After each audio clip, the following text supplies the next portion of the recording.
I chose Wix for my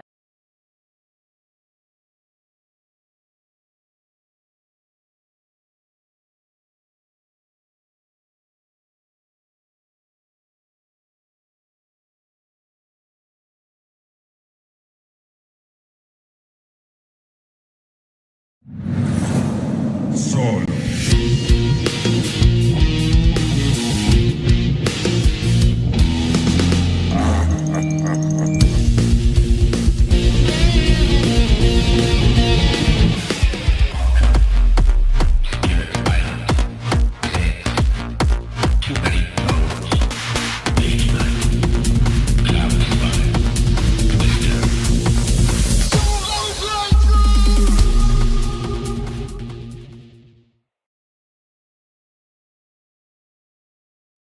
Hello and welcome to Solo Playthroughs. My audio on. It is.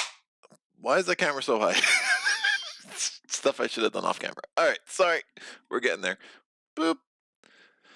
There we go. That's a little more centered. Now you get the whole Solo Playthroughs Wolf t-shirt look and everything. We have some comments. We have Snorble says, Yuke. I assume that's not about Kevin Youkilis, which is a very old baseball reference for anyone who did not understand that one. Madi Zondi, hello Madi, says, oh man, I am still out. I don't think I can make it by the beginning of the video. I am going to miss the rant about the size of the box. Yeah, this is the box. It's very big. Mike James, I'm interested in hearing about the differences in the versions. I have UE and like it, but ignorance can be bliss. Laugh out loud. Got me a nice wooden insert as Mage Knight deserves, and it fits fine. Snorble says, yo, Silver Fear, what's up, Brian? Says, good morning. Good morning to you. All right. Yes, so WizKids reached out to me and other content creators, and they were like, let us know if you want an Ultimate Edition. And I've ranted about the Ultimate Edition enough. And I've been a little harsh on it, and I'm not just trying to walk back things as I got a free copy now. There are things I like about the Ultimate Edition. There are things I really don't like. My biggest complaint is that it's just more of a reprint than an Ultimate Edition. So I think I'm more like complaining about the language used, because if WizKids made a really nice version of Mage Knight for like $300, I would buy it. This is more of a lateral. It still has some weird printing issues. I think they did a really poor job. I'll start with the negatives. They did a really poor job with the rulebook introducing people to the game. It's like, here's a bunch of content. And I'm on the Mage Knight forums on Facebook, and people are like, what the hell is have all these questions. They're using Tesla enemies when they're just starting the game, which you probably shouldn't do. There's a lot of confusion. They could have made a one-page thing, an introduction to the box. They could have reworked the walkthrough a little bit. There's a lot of things that could have been done, but they took all the files they had and just reprinted it, and here we are. And I think, to me, that's just really lazy, right? And it just feels a little more cash grabby than I think it should. But that said, you get all the content, you get it for a reasonable price. If you're going to get into Mage Knight, I do think buying the Ultimate Edition is probably your best way to go. I do have some of the content from the original game that I'm using that I just prefer, namely the crystals. I think the crystals in the original are just a little bit nicer. The colors are a little bit easier to differentiate, especially the new version does. There were slight discrepancies in the size of the tokens that the Ultimate Edition has taken out, so that's nice. I got lost. So OBS connection got reconnected. So if you lost me for like a second, let me know. I can restate something. So there was a slight size discrepancy in the size of the enemy tokens. That's been fixed. I don't like that they printed on the other side of the enemy token. So if I accidentally pull an enemy token up on the wrong side, that's why, because I'm used to like the curve, because it used to be that the flat side was on the front, was on the back, I should say, where you had the full art. So let the art like breathe a little bit more. And then the generic side had the little bit of curve. They flipped that now. So that's fine, but that's small. I don't think the tokens feel especially nice. It would be nice to see WizKids come out with like almost what Aeon's or what Warp's Edge does. Give me a premium ability to buy like premium like tokens, like the Warp's Edge tokens, that would be really cool. Or even like poker chips. I mean, something that's a little bit more substantive than what it is. I mean, it's fine. But again, the only thing that's really ultimate is the size of the box, which is absurd. And I'm going to use it. I thought about using my old one. I decided against it. It's just really, really big in a way that's totally unnecessary. It has changed how I store the game. It's given me a little bit more room to play with. I've left the insert in there because it is what it is. I actually will. I started this a little bit earlier than 11:30, so I'm only 40 hours or 15 minutes behind when I originally planned to stream this, which was on Thursday. That just wasn't happening. The box is really dumb in its size, and that does add to the cost in a way that's silly, right? Because you could ship less of these in a container. So you have like every other company is like, we're going to make the box as small as possible so we can fit as many as we can. And WizKids is like, wee! Here's this ridiculous box that just takes up way more room than it should. So we have Paul. Paul, what's up? Paul DeJudas. Great to see you. Amazing playthrough and glad you were doing this on my day off. Good to see you, Paul. So if here's oh no to my Patreon not renew, I need to check on that. Yeah, man. I'm good with it. Like, it's up to you. But it's just good to see your smiling name, which isn't really smiling. It is pretty badass looking dude, I think. All right, so let's get into this. I haven't played Mage Knight in far too long. I do need to get to Mahdi's fan made scenario. That is a high priority to me. I want to get back to Lost Legion scenarios and Tesla scenarios, but Solo Conquest has just, again, it is just the meat and potatoes of Mage Knight for me. So I'm just going to go back to that and let's see what we can do. We'll do an 11:22, which is what I've been kind of staying at for a while now. It's a very comfortable scenario for me. I've thought about doing 12:22 so we get to like 2 megapolises. Sure, we'll do 12:22. Why not? We're gonna do 12:22. So we got 2 megapolises. I will leave out Volcaire's camp because it just makes the math like really dumb and really annoying. So we're gonna do 12:22. I've already done 12:22. I did 11:22 with Arethia, I think, and I did 11:22 with Krang. So it'll be one of the other 5. If anybody has a favorite they want to get into, let me know, and I will bring this monstrosity onto the board, onto the game. So, or to the table. Tough words here. So I do have all the tokens loaded in their appropriate bags. I'm just reusing the bags I already made for my original game. Here you have all the rules in all of their glory. Having a nice enemy sheet, to replace the black and white one that I used for years. And yeah, some of these tiles, I felt the printing in the original was a little bit crisper. So I do believe that these are from my original. I really did leave a lot. Again, not a lot. I left a fair amount of content. I just switched out by the stuff I already had. I am going to keep this tray because why not? This is the second printing or the third printing of the Ultimate Edition. I do like the paint jobs a lot more than what I saw on one of the first printings. My friend Tony has a first printing, and I thought the paint jobs are pretty crap. This is fine. It's nice to have a Bravelar mini that he's still a weenie wimp, but he does look a little bit more badass, and he's not, falling off his platform the way he was on the version I had. I do not understand why Goldix is so dark. It's like, okay. So he's no longer a green dragon. He is more of he's like, I guess, a forest green now. Volcaire looks pretty badass. I do like some of the things going on there. So it is what it is. The castles are grayer than they are in the original, and that's fine. I'll stick with that. I'm still not going to use that clicks crap. Like, I took all the cheat sheets I had from the original game. Arethia's face looks a little bit less like, she fell into a vat of acid, so that's nice. She's a little bit better there, and they're fine. They're fine. They're nice minis. It's a nice tray. It is what it is, and this box is huge. So why would I get rid of the trays. I used to have all my mages stored in like individual containers. I am going to use these. I might change that up in the future. These are all the Tesla enemies. I do keep them separate. Here we have Volcaire. We have in the center, you have your graveyard, you have your hidden valley, and your necropolis. I am using the new dice. I am using the new dice. I thought about the originals, but they're the same size, and I think the blue here is a little bit easier to distinguish.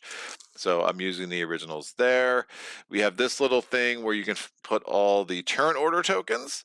So why don't I go ahead and do that now? I'm going to take out Arethea. I'm going to take out Krang. Oh, I'm using the original turn order tokens.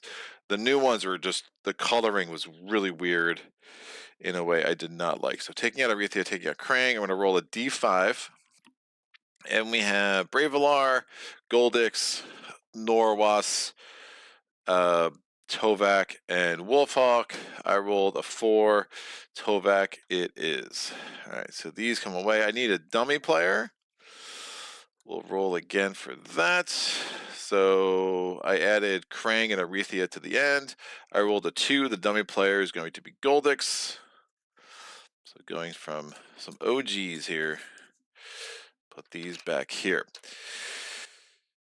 These are the Tesla faction tokens. I don't, again, it's like, tell me you've never played Mage Knight without telling me you never played Mage Knight. In a sense, I like that they made these bigger. They're more usable for the Tesla scenarios, but the fact that you have to take them out every time to get to what you really need, I think is kind of a miss.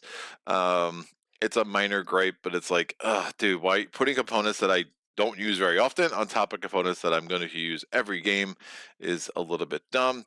I put all of the shields for there's no great storage for this, so that's the one thing I'm going to miss from the way I used to store it, I think. But I just put all the shields for all the characters in here, and it is what it is. They're pretty easy enough to dig through and get the shield that you need. And then again, these are all the original mana tokens, because I just like those crystals just a lot more than the ones that came in the new game. This card storage is fine. It does not fit sleeved cards, which is a problem if you're into that. I did put clear sleeves, so anyone who really, I had a couple of comments over the years that they didn't like the black sleeves I used in this game because it covered up the beautiful art. So here we go. You're all going to have clear sleeves, so you're going to get the Mage Knight symbol all over the place. These are just the advanced actions.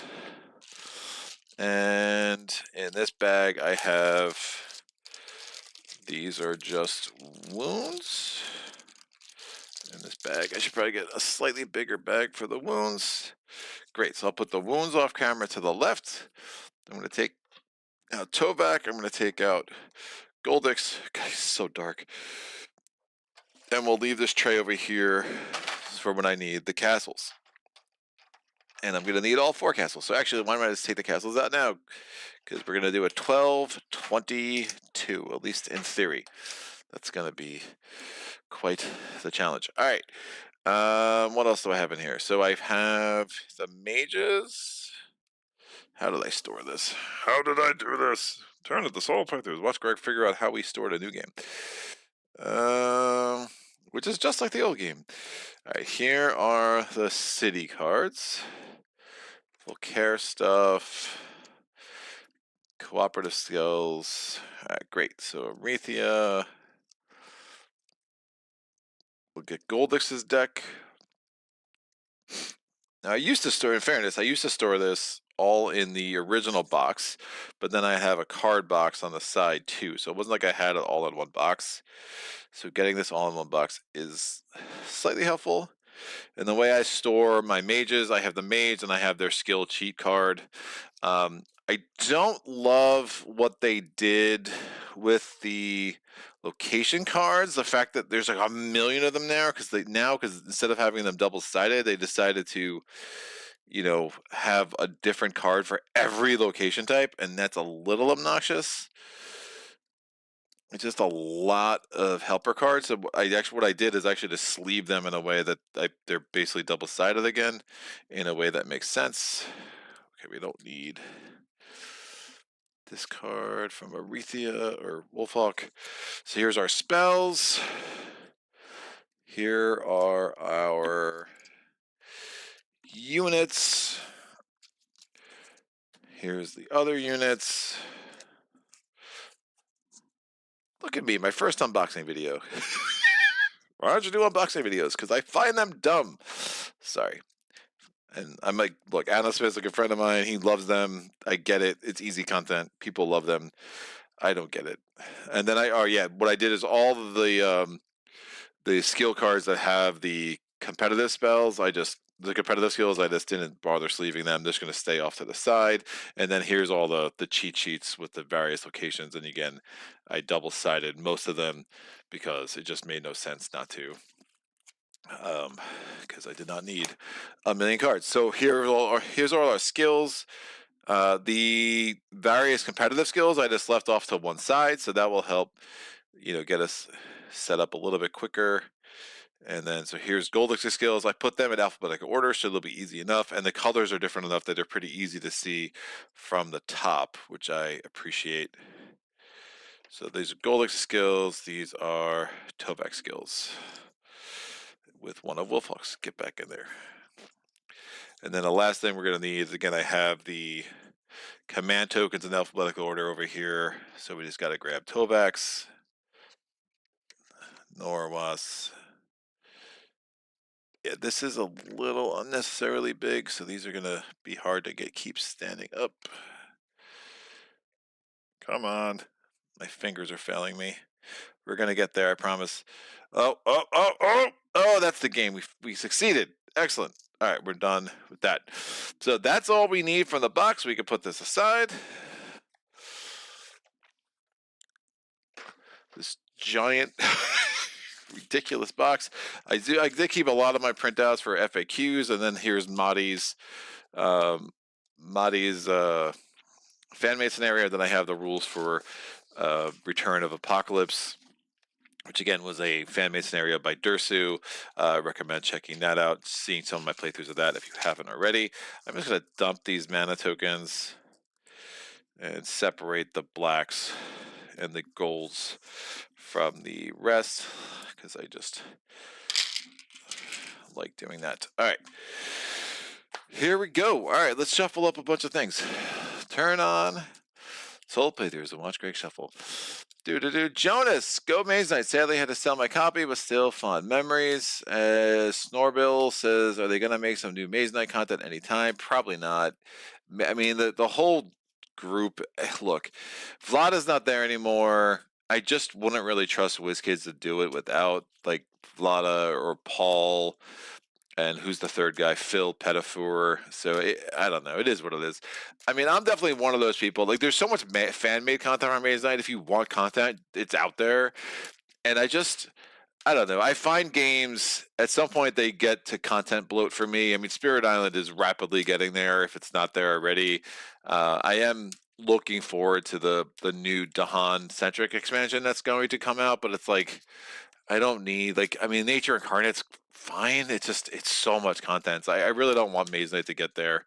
And then again, not only does it become like, it's unrealistic from a time standpoint to keep playing all the new content and to get to the point where you're like, I like to seek mastery in a game. So, and one of the great things about Mage Knight is that infinite scalability. Like, what are you really going to give me that I'm not already getting out of this game already? So that's like a problem. And then again, there's only so much time that we have that we can allot for gaming. Paul says, I just beat a 6-9 Solo Conquest last night. Use your favorite, Novak. Dummy was Goldie. P.S. I had the Ultimate Edition for 3 years ago, and the monster tokens are flat on the back. Info is in the curve side. Yeah, that's... Oh, interesting. Info.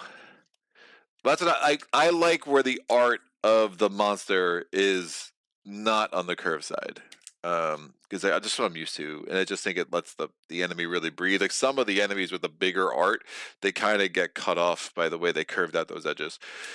So if it's okay, my card was declined to Patreon. Forgot of that fraud. I've re-upped. I left saying all the content for Mage Knight in one place. I unfortunately sold my copy to make space for new incoming games. Paul says, sorry, I meant Tovak. I mean, I'm good with Novak. It took me a second, but I was like, All right. I was Tovek yesterday, and I'm very happy to see you play Tovek today. I have the wound spells, advanced actions, artifacts, and reference cards sleeved and in the organizer. Paul, I put the character cards with tokens in individual small boxes. They still fit in the box. All cards sleeved clear with black mats. Hey, Joey. Hey, Greg. Love all the extra space of the UE box. I put each of the different mages in a sandwich bag together. Makes it so easy. Plenty of room between the trays on top of the box. Jonas agreed. Unboxing videos are not only dumb. I hate when you look for content and they just dilute the meaningful one. Yup. Yeah, it's a trend in the industry. I mean, there's I forget her name. Paula, no, not Paula Deming. Oh, what is her name? There's a woman, Daniel Stranding, I think.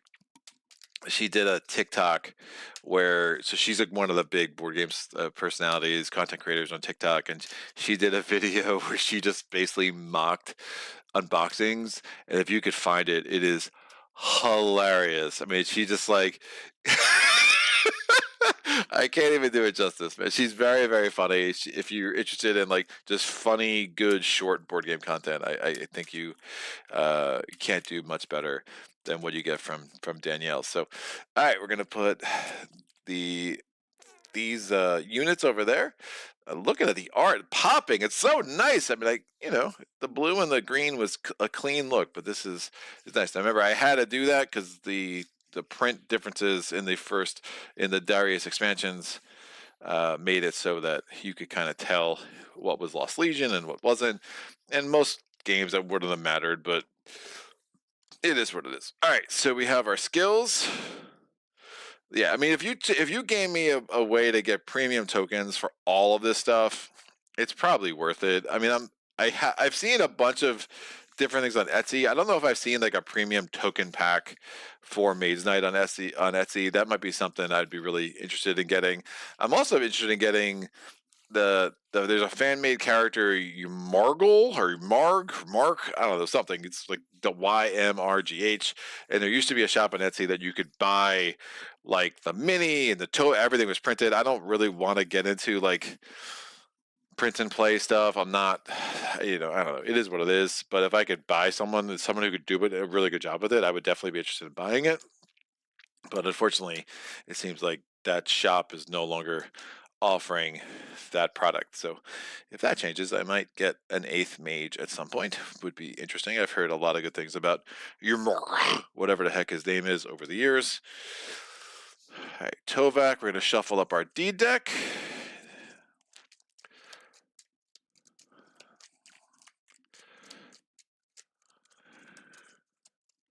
So 1, 2, 3, 4, 5, 6, 7, 8, 9, 10, 11, 12, 13, 14, 15, 16. If anyone's curious about my sleeves, again, I still use the green for the mage cards. It helps me see where one mage starts and another mage ends when they're in the box. But if anyone's curious about the clear sleeves, I use quivers, and they are like a perfect fit for this game. It's really nice. So, buy some quivers. Although quivers used to be on Amazon, you can get them for a pretty decent price, and you get like a box of 300. But now it's like you're getting a box of 200. I don't know. They changed their packaging or something.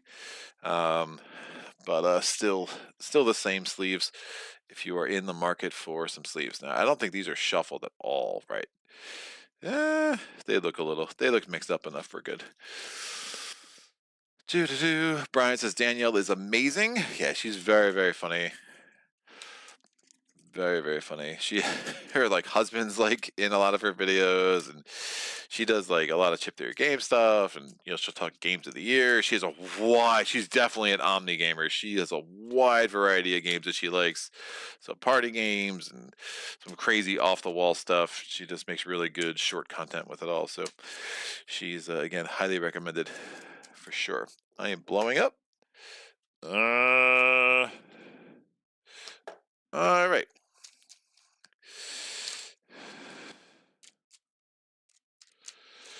So these are the artifacts. I'm going to put a stone on them as I usually do, just to make sure I remember that they are indeed the artifacts, although with the new sleeves.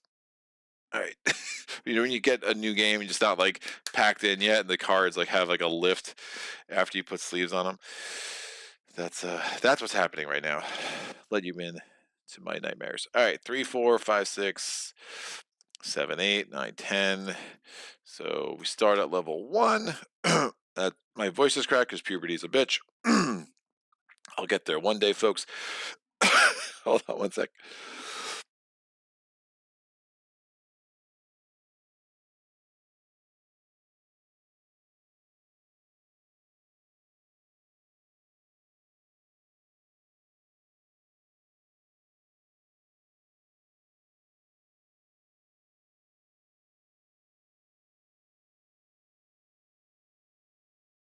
All right, and we're back. Seth, hey, finally able to join a live session. Shout out from the UK. Hello, how are you? I will not be in the UK, but I will be in your neck of the woods at the end of February. So taking one of our kiddos on her first international flight. So that'll be a good time. I say kiddo. She's in her 20s, so it's not exactly kiddo.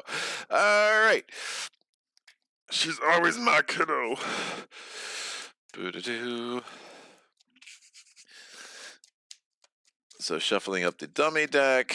Then we have the spells and the advanced actions. Then we got to set up the terrain. But we're getting there. We're getting there. So make sure there's 16 here. 1, 2, 3, 4, 5, 6, 7, 8, 9, 10, 11, 12, 13, 14, 15, and 16. Excellent. I'll figure out where I'm going to put this in a second. We are going to need 2 greens and a blue in Goldix's inventory. Shuffling up the advanced action deck. So again, this does include all of the cards from Lost Legion, and it includes the 4 of the 5. Well, no, 4 of the 5 cards that came with the Ultimate Edition, and then we have the really terrible Mysterious Box loaded over there in the Artifact deck. Yeah, it's pretty terrible. It's a terrible artifact. You should never take it because it's garbage. One of these games that should be a patron challenge, right? That should be like win the game, seed the artifact deck with the Mysterious Box, and you have to use it to just and win. That'd be great. Because woof. All right, putting these over here and shuffling up the spells. We can move these over here.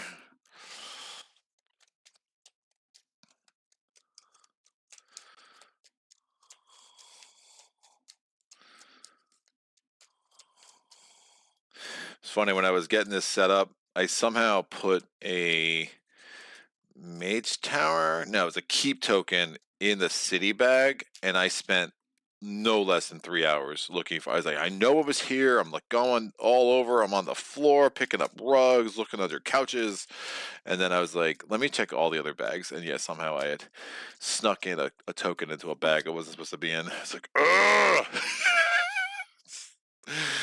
The things we do for this hobby. All right, let's set up the spell offer. We have Tremor. Ooh, that's one way to start the Ultimate Edition content. We have Meditation. I will stack these over a little bit. We have Burning Shield, and that's really bright over there. Let me see if I can do something about that.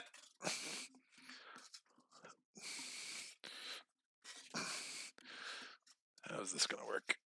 That makes no difference at all. Well,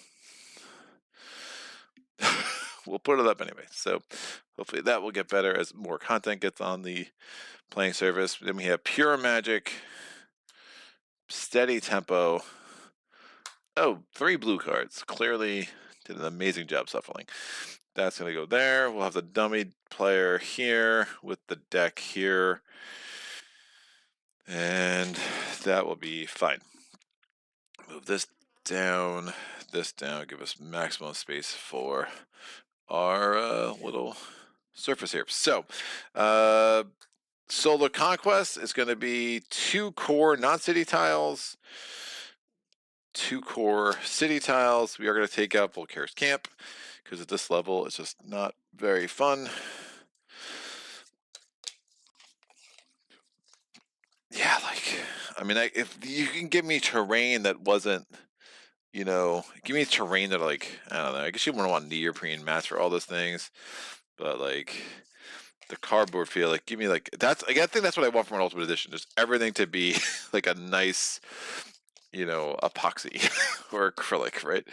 Or plastic. 2. Well, the 4. So there's our 2 city tiles. We will have to leave the other city tiles on the side. So if I'm doing 2 megapolises, I'm just going to leave these city tiles over here. So the first time I see a city, it will be joined with a second city, and that'll be better.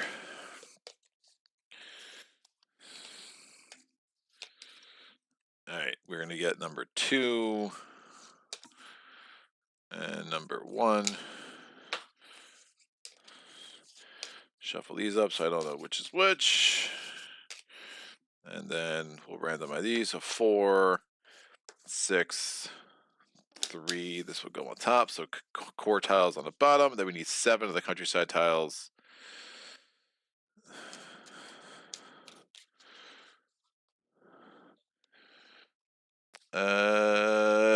Alexandra says, and from Portugal, what's up? And Seth Payne, Solo Conquest 1122 versus me when happy when I beat the game on 5.8. Nah, man, 5.8's great, dude. I had that challenge last year, was like beat on 5.8 and score 200 points. That was actually really fun.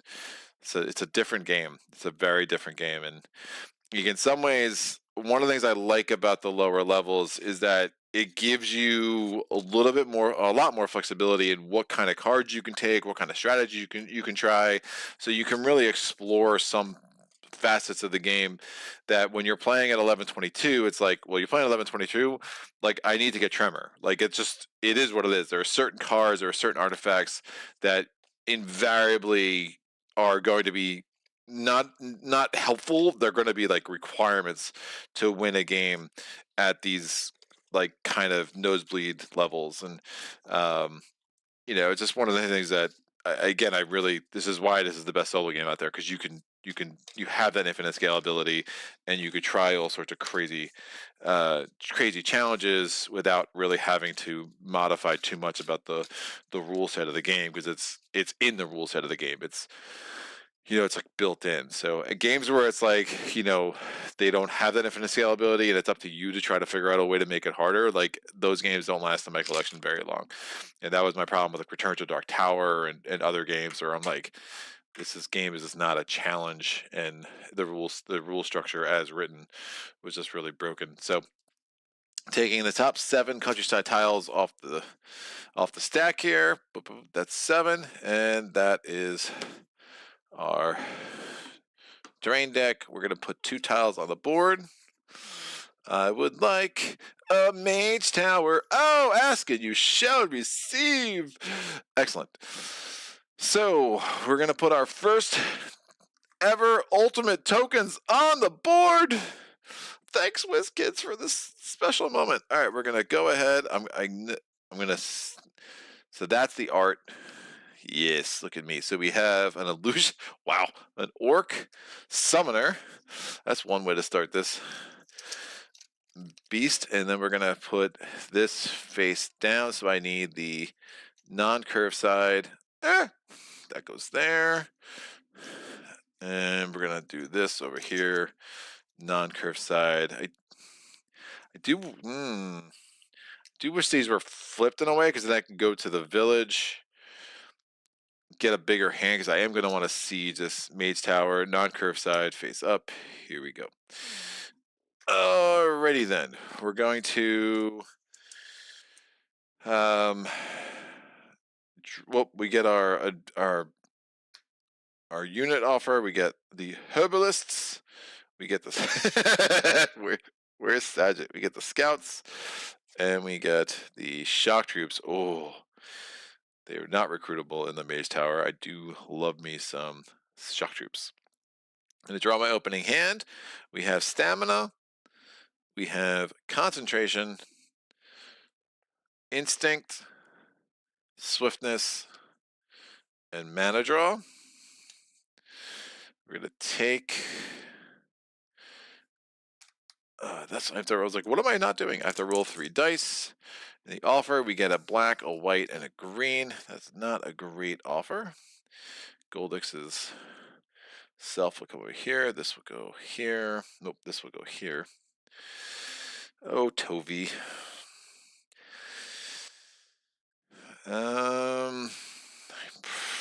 Why are they?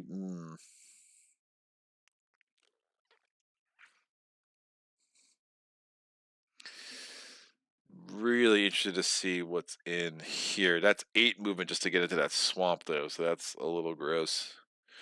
It's 4 movement to get here, 7 movement to get here to get a crystal.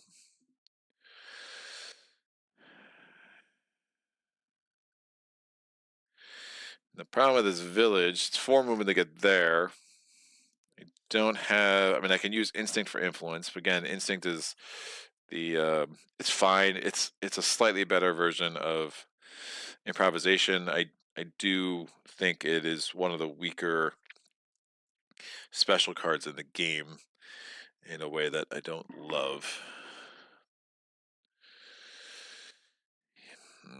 Yeah, these are interesting units, but I don't think they're worth blowing this whole thing up. I want to get Tremor. That is my absolute goal here. This offer, unfortunately, doesn't match up very well with my cards because I have a stamina as opposed to a march, so that's not great. If I had a white, I could use mana draw to change that black into a more useful color. The green, though, in something could work out because I do have the concentration. So, I mean, I could move 4, kind of get here, see what I'm dealing with. I could move 8, get here, gets me a gold, which isn't crazy because then it gives me a lot more flexibility. That might be my best bet, but it's a big use of concentration. All right. Well, here we go, kids. I'm going to take planning. I'm going to roll a die for the dummy player. He rolls early bird, so that's out of the game. I do need to get some shields, so I'm going to put a shield here on 0 and a shield here on 0.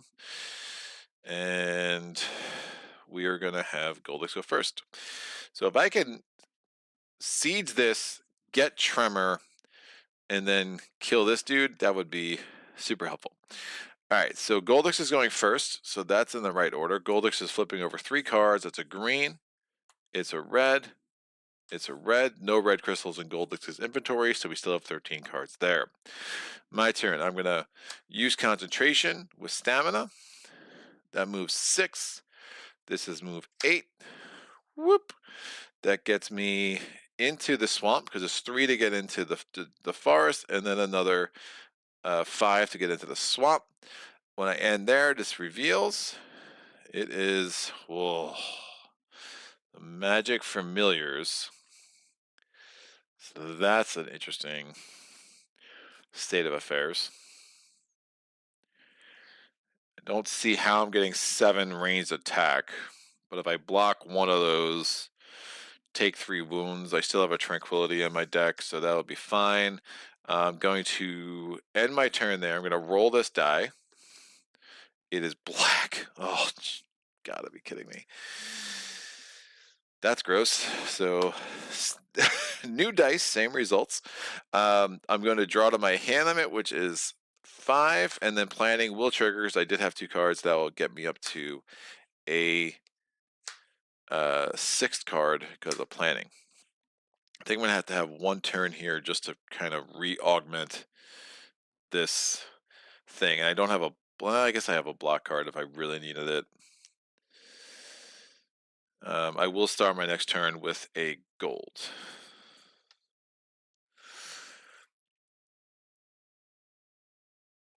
Which I should use with Crystallize to get me a white, because then I can use the white to get 2 reds, which would be really helpful. All right, so my next turn is going to be a little bit underwhelming in a way that I don't love. All right, Goldix's turn. It's a blue, it's a green, it's a red, no red crystals. We have 10 cards left in Goldix's deck. My turn. I'm going to use the white. It's 3 movement to get in here into there too, so don't forget that. I'm gonna take a white crystal. Get another gold next turn. Let me figure this out. Use the 2 reds. I'm gonna get 1 more card so I can get move 3 from there. Alright, I'll be able to do this next turn no matter what card I pull. So that's my whole turn. I did play a card, so that's a legit turn. I will start next turn with another gold. And I draw 1 more card because of planning. There we go. That's a very nice draw. It makes my next turn a lot more efficient. So, Goldless's turn. White, white, white. No white crystals in Goldless's inventory. My turn, I'm going to use the gold on March for move 3. I'm sieging a fortified site. That means I lose a reputation. I could challenge that guy too, but that seems like a mistake because of the illusionist. The magic familiars is throwing 2 attacks at me.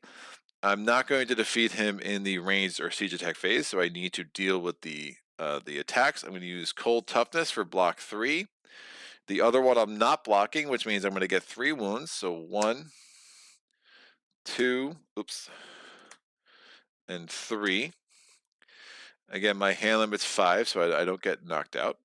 And now we're going to go into the melee phase. I'm going to use this white for mana draw. The stronger effect of mana draw allows me to take any die from the source. I'm going to take the black. So technically I haven't used, you know what? I'm going to save this white. I'm going to use this white. That's smarter. Because then I still take this, make that black red. That gives me 2 red mana. And I'm going to use them to power both of my rages, which lets me keep my instinct, which is, again, a lot more flexible. And I might be able to use... I can potentially recruit the scouts, which isn't crazy. I also have Tremor. So, that's going to be enough to kill the magic familiar. 1, 2, 3. And understanding that nah, it's fine. I wonder if I should have taken something other than white, but that's fine. So we killed the magic familiars. That's going to give me 5 fame. I go from 0 to 5. Boop. And we will clean out my play area. The red does not get re-rolled. The white does. These all go away. That's a gold. That's super nice. And I've used all these cards. So we're going to get my reward, then my level up. My reward, I'm taking Tremor. Act surprised. These come down. This goes over. Cure comes out. And then my level up, I look at the top 2 skills. Oh, that's interesting. We get Cold Swordsmanship, once a turn, attack 2, or Ice attack 2. Or we get Shield Mastery, once a turn, block 3, Ice block 2, or Fire block 2. Man, you can make a strong argument for either one of those. I do like the ice attack flexibility. I also like the elemental block flexibility, but I will take cold swordsmanship. We're going to put a dummy player token in there. It is heal 2. That's nice. And then I get to grab one of these. Frostbridge, move of swamps is reduced to 1 this turn. That could be super money. Steady tempo could be really nice. Pure magic. If I pay white, I get influence 4.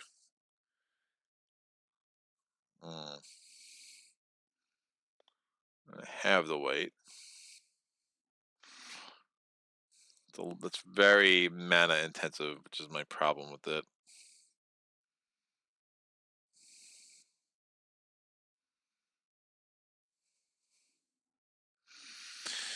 But it would let me hold on to instinct. which I might need for the attack for this clown.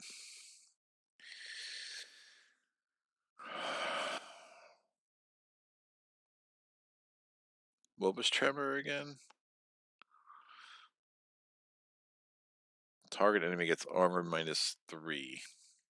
Yeah, so I can kill him with that and that. It's just going to depend on what that monster is. You play this, you block 4. I might need the block. That's what I might need.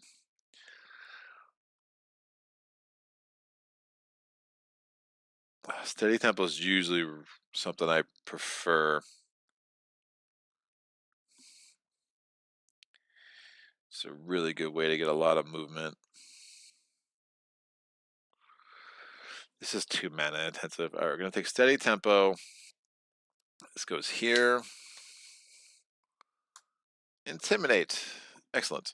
I draw to my hand, which is 5, and then planning triggers. That gives me 6.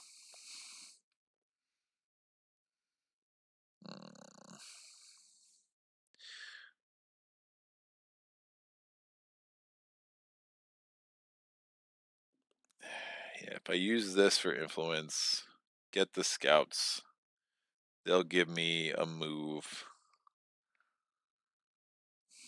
Remember, this guy's fortified because he's behind that wall.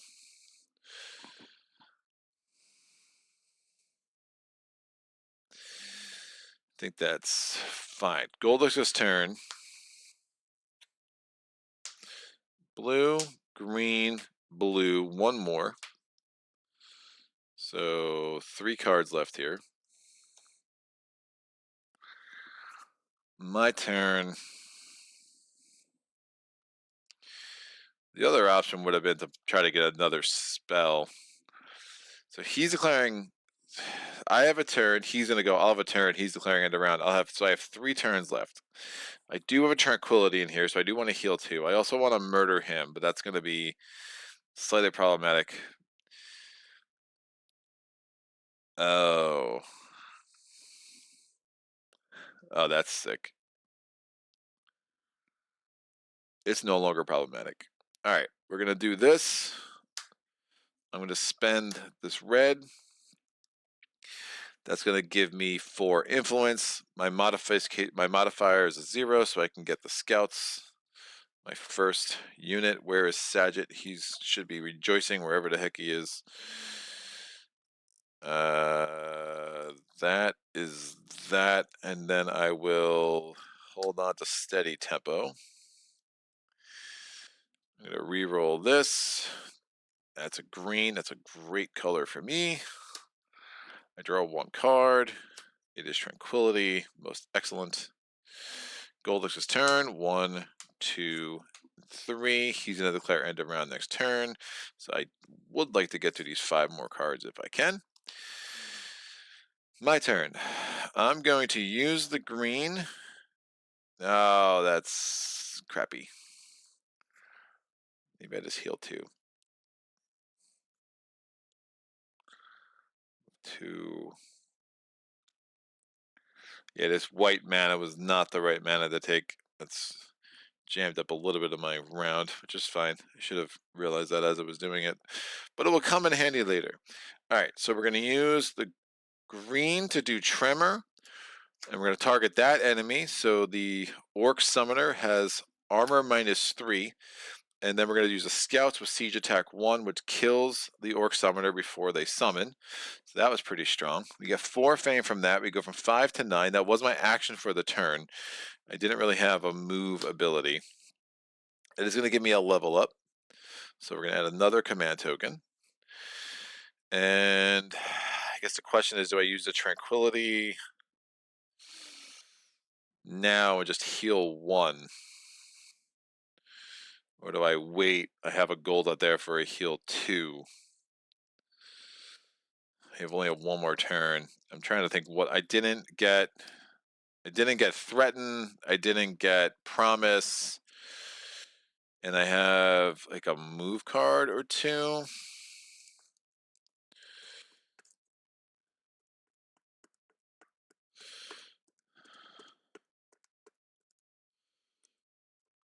It would be good if I can move and explore, I think.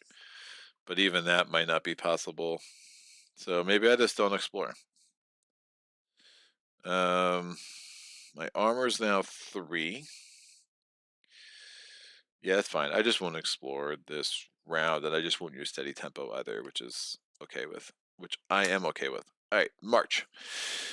This gets re-rolled. It's a gold. Look at how good that source is for me.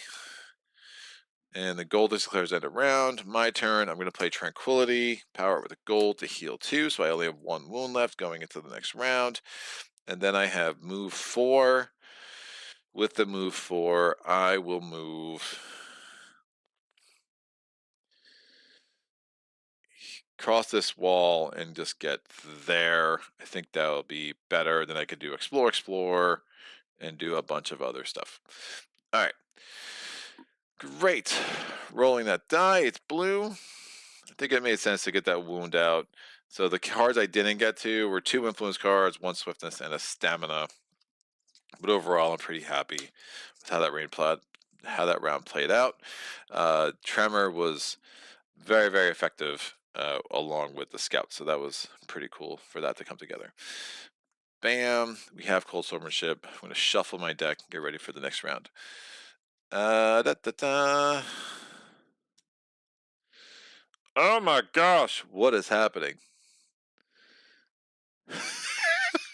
Okay, I'm not going to read all of this.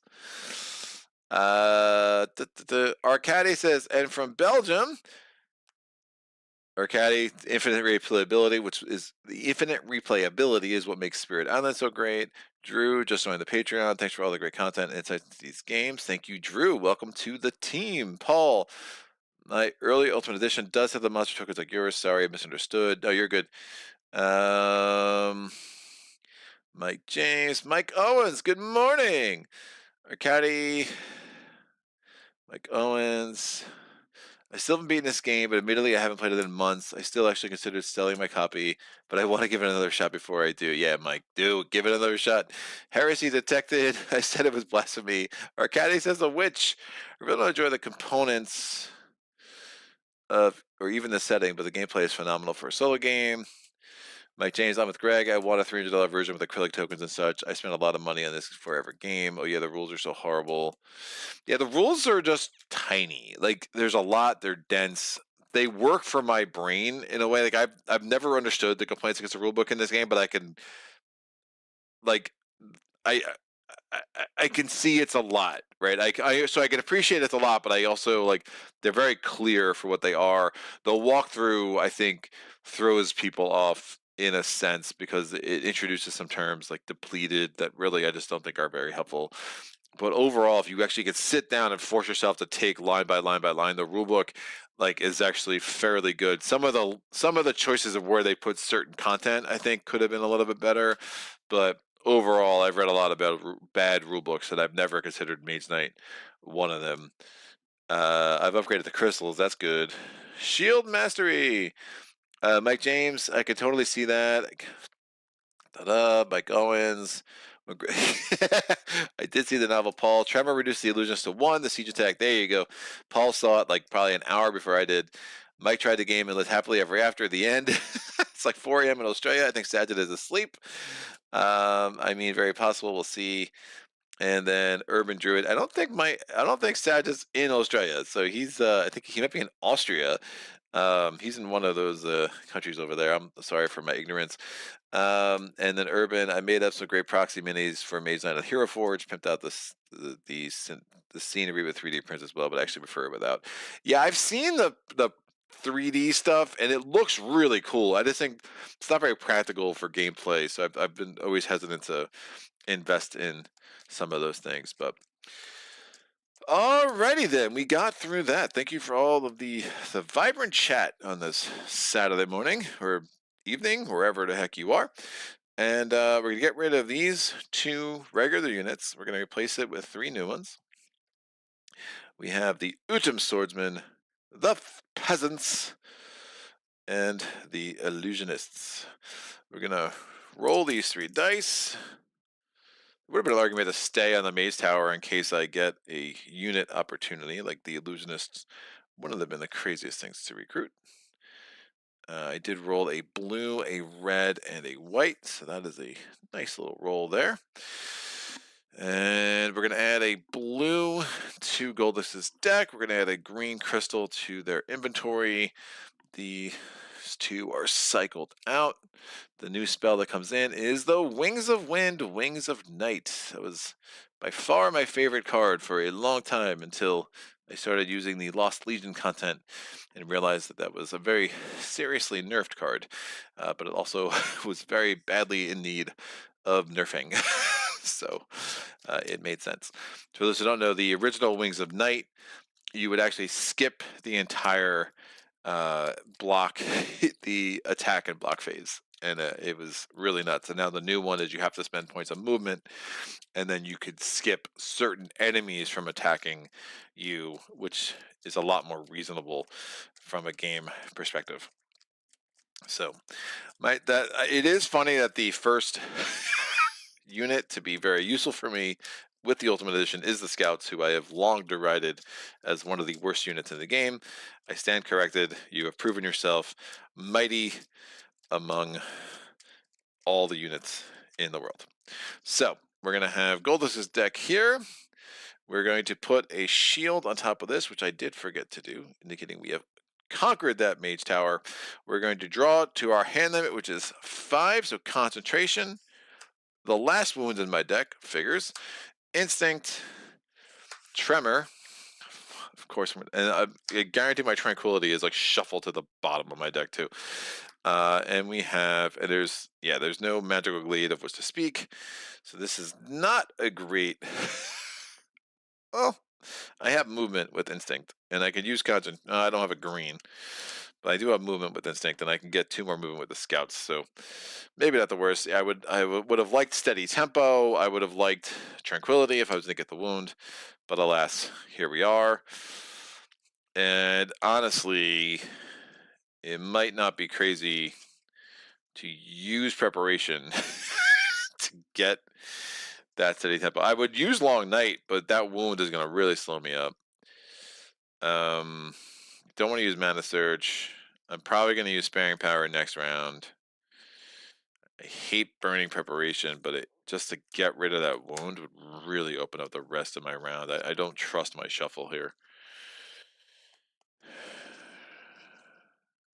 I know I can use it now.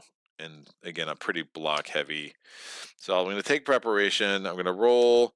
Goldix rolls a 4, so Midnight Meditation is out. I'm going to take my Tranquility, which was at the bottom. Steady Tempo was also at the bottom, so I'm pretty happy to be reshuffling this. Now, look, I'm going to explore. There's going to be a Magical Glade right in front of me, but I just think that one, when you only have 5 cards to play with and one of them's a wound, and I didn't want to spend a turn to rest, I think getting Tranquility out made a lot of sense. All right, Preparation is done. I do want to get to level 50. We'll see. All right. Goldix's turn. Oh, I never used that either. Wolf. All right. Improvisation, Swiftness, and Mana Draw. So we got a red, a white, and a white off of there. No white crystals in Goldix's inventory, so nothing happening there. I'm going to use Tranquility to heal this wound. I mean, let me see what the rest of this is before I do this. All right, I'm going to spend the red to get move 4 with Instinct. I'm going to explore. Now, countryside tile, you can explore next to 1 as long as the tile that it's being joined next to is next to 2. So I'm going to explore over here on the coast. That is a fine tile to burn. We have a maze. We have another keep. We have a village. We have a deep mine in a desert. Movement into desert at night is only 3, so might be worth going to there. I have 2 more points of movement that I will use. Yeah, we're going to use that to... Did I pull from the wrong deck? No. I don't know why I was reaching over there. We're going to put this over here. Ooh, another maze. A mountain right in front of me. That's super fun. We have some kindling, so we're putting an advanced action over here in the unit offer. It is Mountain Lore. And so I am going to have to go through that desert.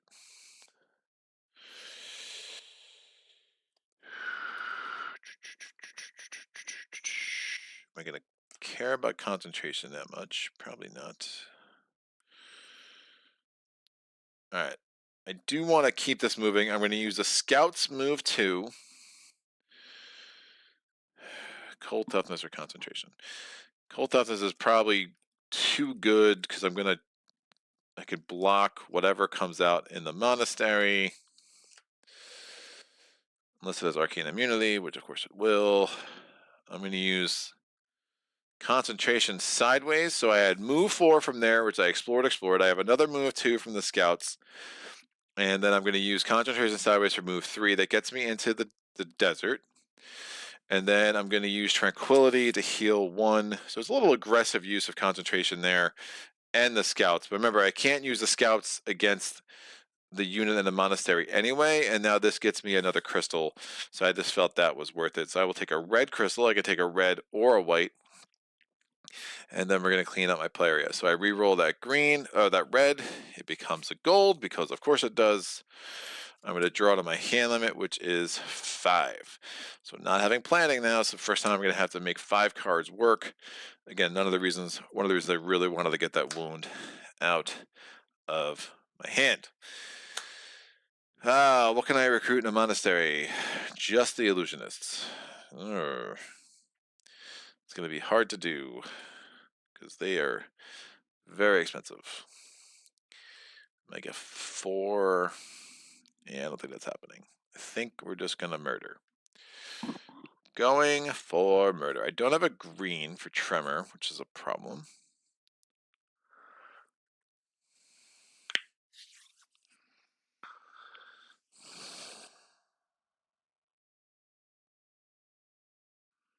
Oh, this gets an orc.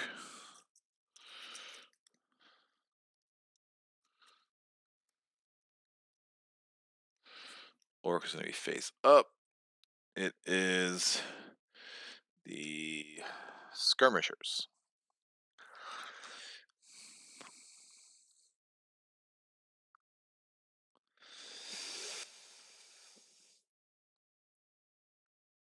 Okay. Block 2. Trying to figure if there's any way I can recruit the illusionists. I don't love the illusionists, but they can get you influence. I wish it was like one of the monks, because then I could have really aggressively used some cards. I have access to white for influence 4. This can come down.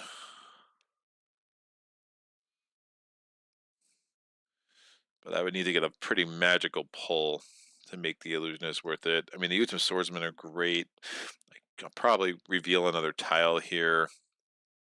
So maybe I'll have another opportunity to recruit for the end of the round and fill this last command token. So Goldix is going to go. It's a white, it's a blue, it's a blue, 1 more coming off, it's a green. So there's 3 more greens in that deck. I remember green's going to make me burn a lot of cards. So we went through 7. There are 10 cards left. This could be a very short round in a way I don't like. I don't want to burn Promise. I might burn Tremor because I don't have access to a green now anyway, so I'm just like, why am I going to try to make this? Why am I going to force it? I mean, I don't know where mana draw is anyway. Yeah, pulling out white is proving dumber and dumber with time. Amazing. White and red. This should be enough. I'm going to move 2, move 3. That gets me here. I'm going to burn the monastery. 1, 2, 3. We get a random Mage Tower enemy. And hopefully we don't get super unlucky here. Booyah. It is the monk. Monk's attacking me with a physical attack of a 5. I'm going to do an ice block 5 with cold toughness. That's come in huge 2 rounds in a row. And now I need 5 attack. I'm going to use this red to power rage, and then we have cold swordsmanship. I have killed the monk. So, monasteries, burn to the ground. I hold on to promise like I wanted to. Now, my modifier is -2 over there, so that's not great. But we're going to clean up my play area. That red crystal goes away.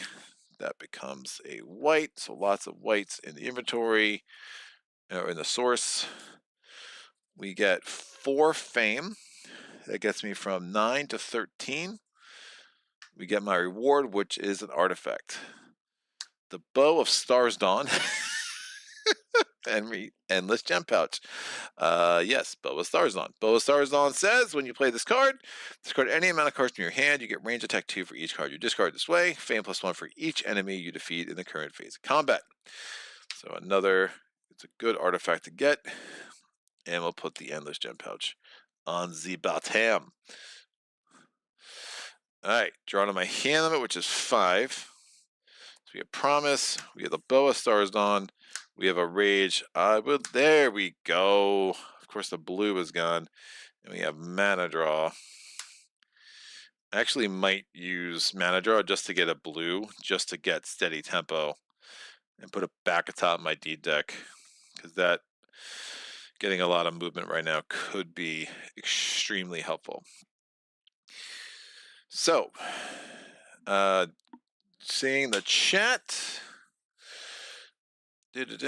Chris, the extra location cards are really helpful to remind me of the rules. Yeah, they're good. I just don't like how they're not double-sided like they were in the original, because it's just such a huge deck. But yeah, I very much recommend people play with these as they're learning the game.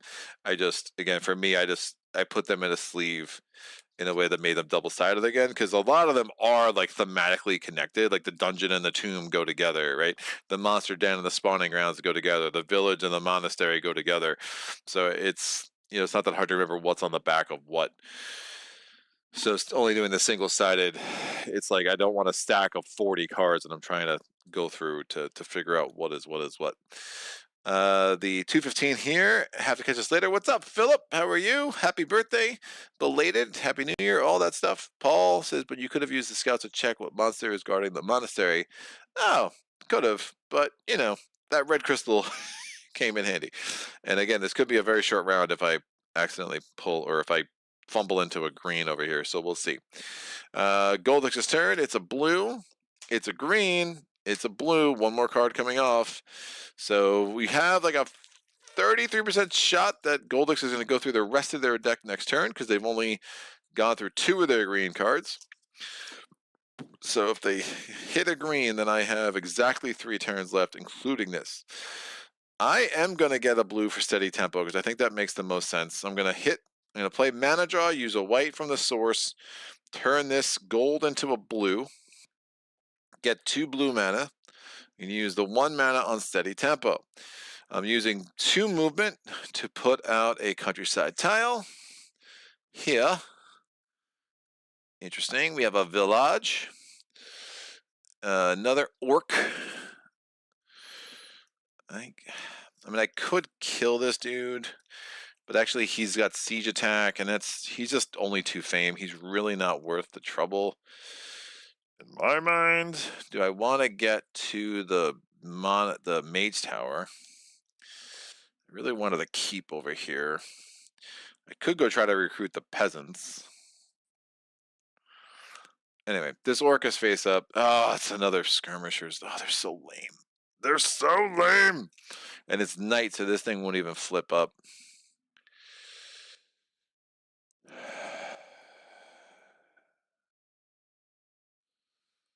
I could kill, but yeah, it's really bad.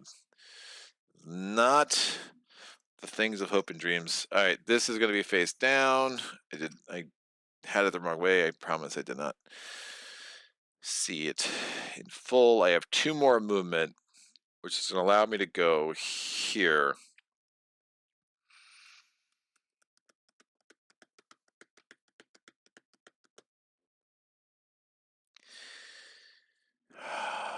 Ideally, I got 3 more turns here. I go to the village, potentially recruit the peasants, which I don't hate. do like the Utham Swordsman a bit better.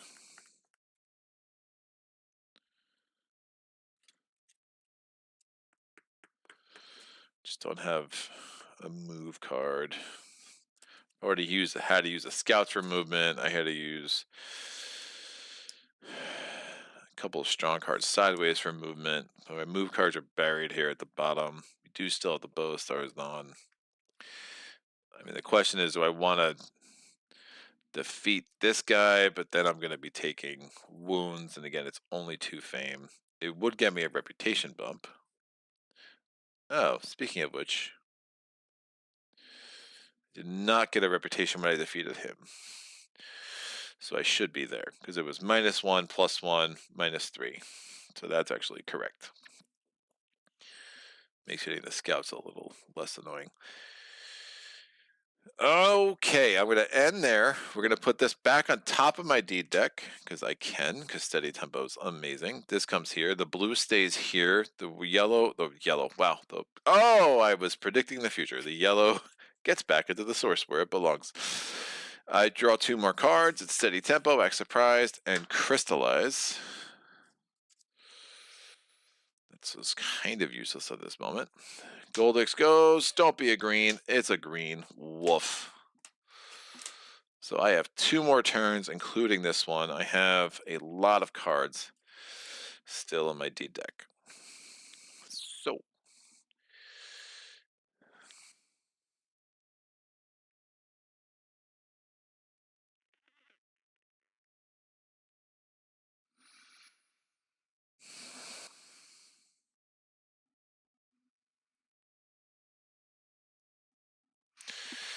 oh, that being a green was really not good.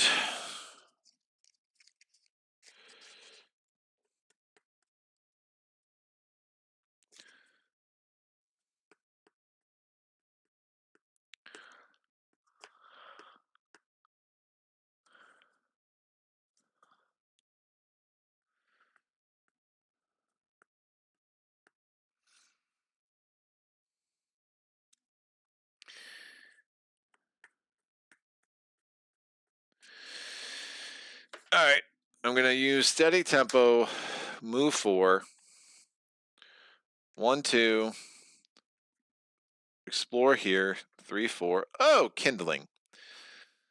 Wow, that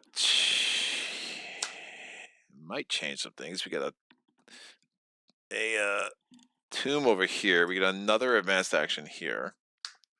It's the crushing bolt.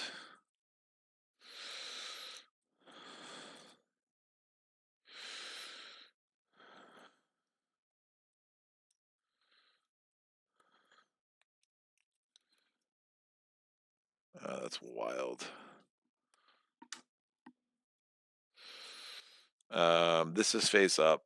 It is the diggers.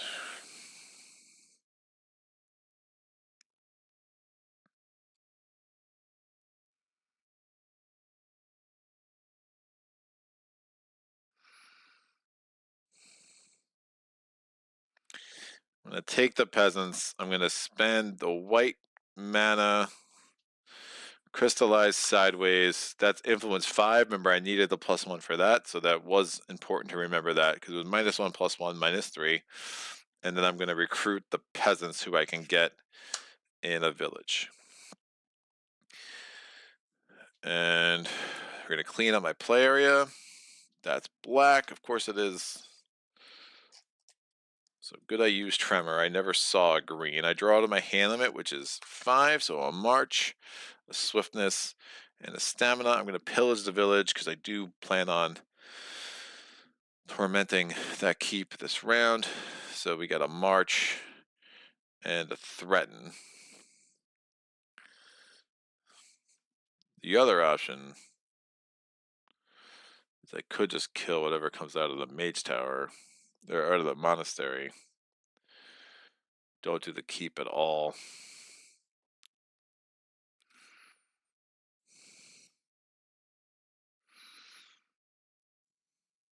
Might be a little bit late for a keep strategy.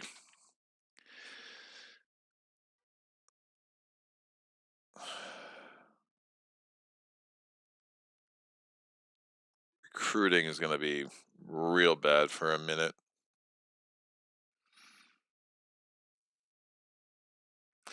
If I end up here, then I can go there, then up there is an interesting tile for me.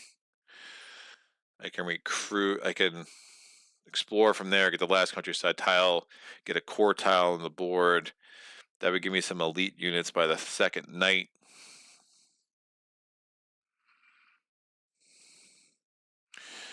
Goldus declares end the round. Yeah, it's just too late for a keep strategy. So I'm going to move 2. I go into here.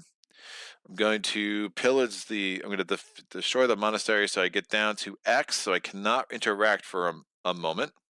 I'm going to draw a random Mage Tower Garrison. I remember I had the Bow of Stars on, which could be really effective, giving me a range attack as long as this dude does not have unit fortifications.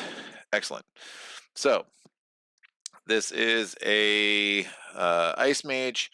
He has attack 2 with Paralyzed, but it's an ice attack, so I would need block 4, but he's not fortified. He has physical resistance, so I would basically need range attack 8, so I'm going to play this, discard 4 cards for range attack 8, and I get 5 fame plus 1 fame because of the Bow of Stars Dawn, so we have burned down this kindling, so that's 6 fame. Gets me from 13 to 19. This dude is out. Boop. My peasants are horrified. I can't believe what you had me do. That's how the peasants talk. And we get our reward, which is another artifact.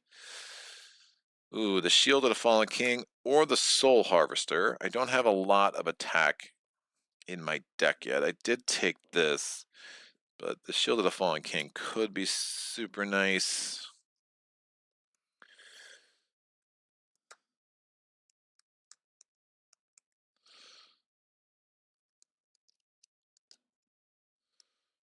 I'm going to take the Soul Harvester because I'm a sucker for attack.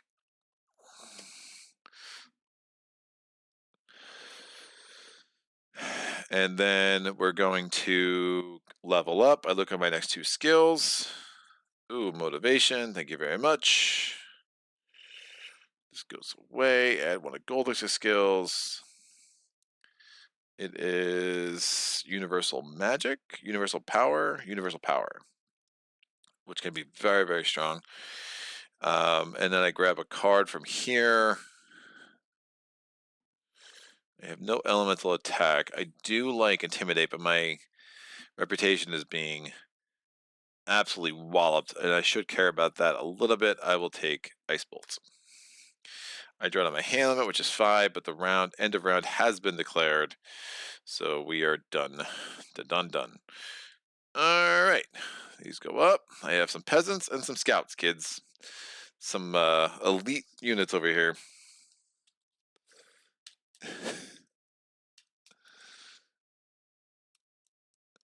Edgar says, I missed your Mage Knight streams. Mike James has burned it down in the name of infinite power. Jonathan Lewis just showing it is the first night or second. This is the first night. And Jonas says, I think every game you burn down every monastery in sight. I try. Someone's going to have some really interesting psychological profile on me. But yeah, I try. So we're going today. So this will flip. We'll see what this was. It is the Utum Swordsman.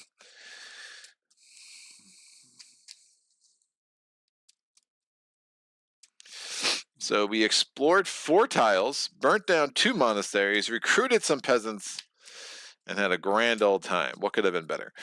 This goes here. These are out and do not get replaced. We're going to have to get 3 regular units. We get the Utum Guardsman, the Utum Crossbowman, and more peasants. What could be better? Rolling some dice. We get a white, and a blue. My hand limit is still 5 until I get up to 24. So we're only 5 fame away, so I don't hate that. I'm going to draw my opening hand. Well, I took a card from here, so I should have replaced that. A blue gets added to Goldix's deck. A red gets added to Goldix's inventory. The new spell is Whirlwind. Can be fairly excellent in the right moment, as most of the cards in this game. And then Blood of the Ancients comes out in the advanced action offer.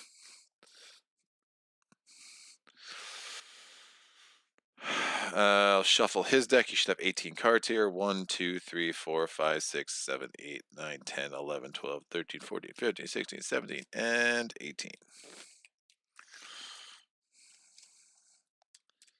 Remember, you can't use units in the dungeon or the tomb. It's almost crazy because it's 5 movement to get there, or it's 7 movement to get there, plus I get to do the tomb, and I get to, or not the tomb, the dungeon, and I get to end at a magical glade. So it almost makes sense to avoid that swamp anyway. I kill the diggers, I get a reputation back.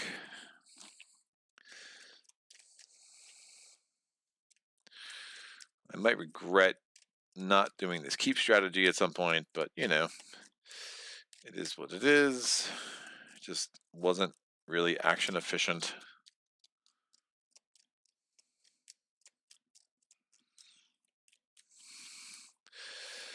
That will go there. I'm going to draw my opening hand. It is Tremor. Still no green, so that's super fun. The Boa Stars on. Swiftness. Promise. Stamina. Not the most amazing cards I've seen. I could do a great start. Boa Stars on into there. Do great start, and that would be pretty sick. I don't think Mana Steel makes any sense. Because at this point, 4 move.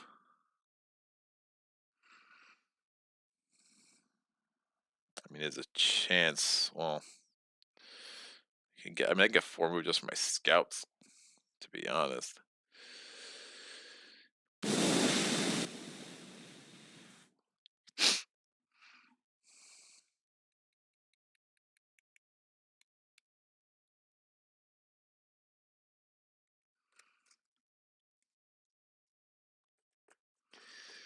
Do I try to save those suckers? But the more cards I have with the Boa Stars on.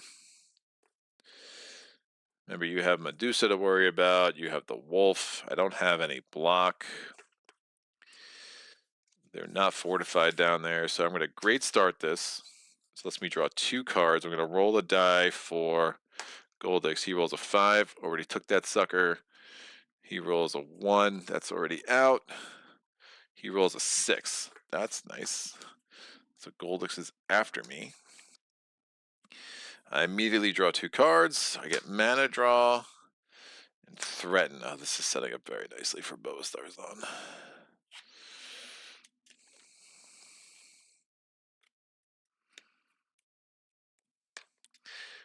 All right, I'm first. I'm going to use Stamina for move 2, Peasants for move 2, gets me into here. I'm going to enter the tomb. I get a random monster enemy. Cannot use a unit, but they are not fortified unless they have unit fortifications. And it is the Gargoyle. So I need to discard 4 cards again. Because, of course, I do. Ooh, I could. This probably makes sense. I'm going to use Mana Draw.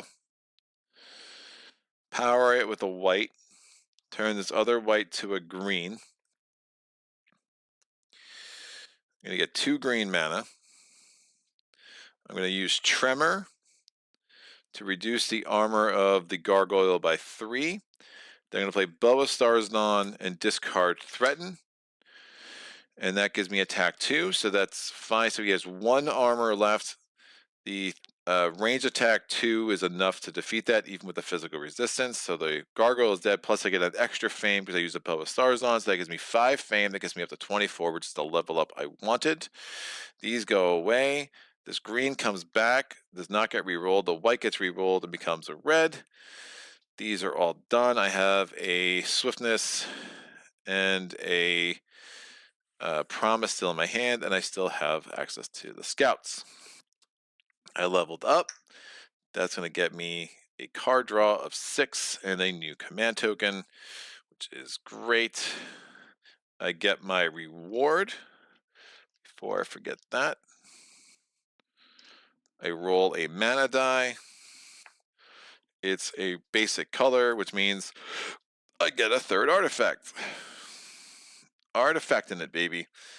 We get the Horn of Wrath or the Banner of Command. Oh, that is a very interesting choice.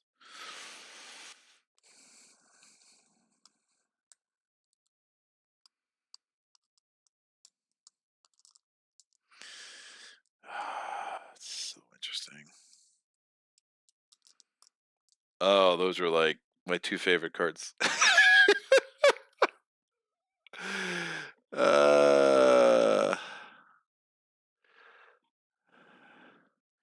Mike James, if monasteries don't want to be turned down, they shouldn't hold such powerful items while protecting them so poorly. Paul says might as well pillars the village also. Yeah, right. So yeah, I was like kindling, not the town. I'm gonna pause this, and I want thoughts from the crowd of which of these cards I can take, because I am very much in between the two of them. Hold on one sec.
Hello.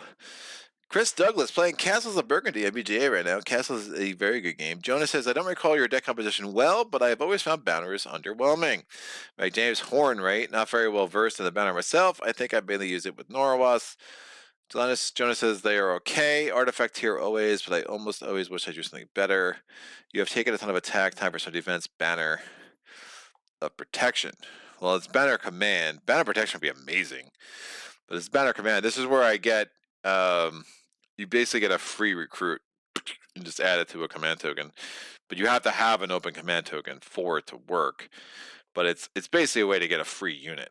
I mean, otherwise it's influence 4, and I could potentially get an extra unit. So if I get my influence recovered, you know, with my reputation being so bad, the Banner command is one way to override that. The Horn of Wrath is, I mean, Paul's right. I've taken a lot of attack already.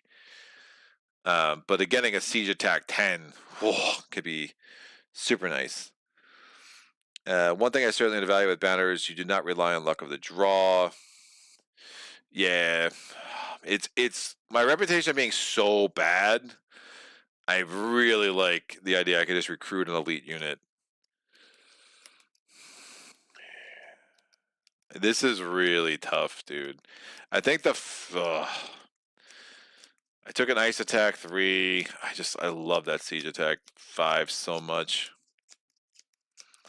I already have the bow of Stars Dawn though. This is really tight. I'm gonna take the Banner. Ugh. Well, right, that is what I meant. You can use it to grab an elite unit. I know! Oh, it's so painful! I love the Horn of Wrath so much. It's so good! Alright. Sorry, Horn.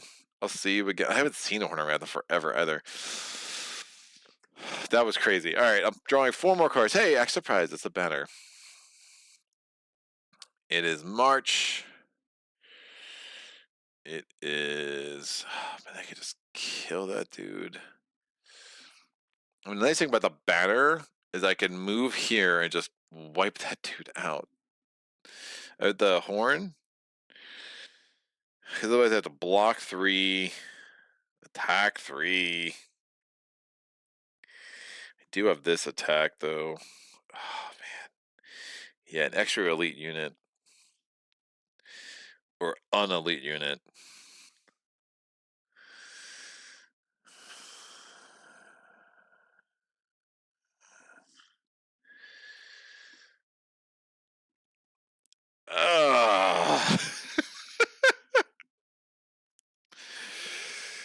This is really gross.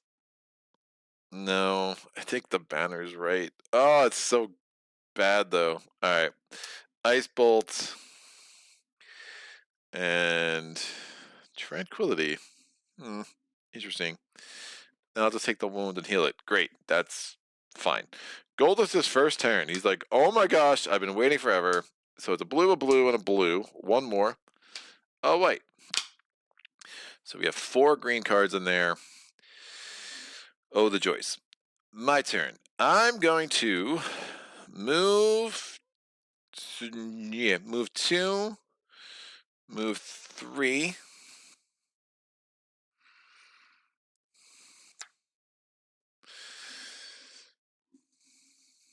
So I just use the... No, I'm going to use the scouts for move 2. Oh, I don't even need to use Tranquility. I'm going to end on a magical glade. I'm going to use the scouts for move 2, move 3. I'm going to go here. I'm attacking the diggers.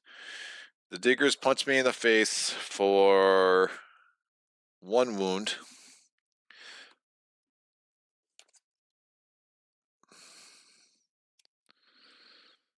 But I could have used the banner.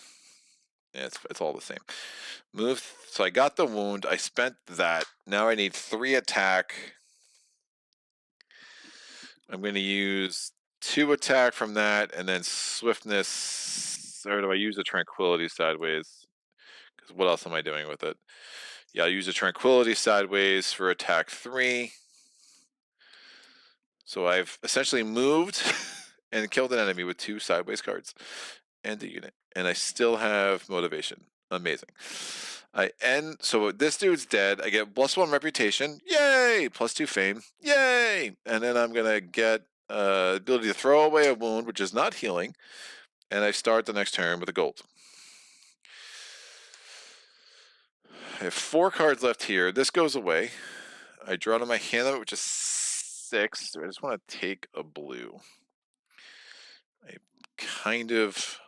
I went first, so I'm not in a huge rush. That Ice Attack 3 could come in handy, but I do want to start getting some crystals too as I think ahead to the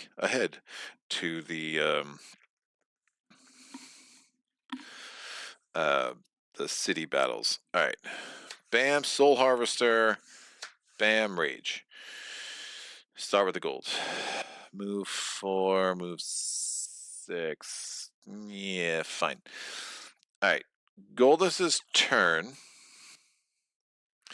It's a red, it's a red, it's a white, no white crystals. So they have gone through 7 cards. They have 10 left, but we have all 4 of their greens left to contend with. So don't feel too comfy about that. I'm going to use this gold to power March. And that gives me move 4. I'm going to use 2 of that movement to put this countryside tile here.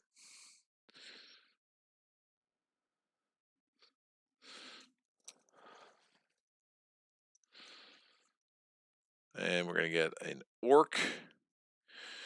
Oh, I can attack that from above. I like that a lot. Mage towers are spilling out. So this is an orc. It is the catapults. That could be a little dirty.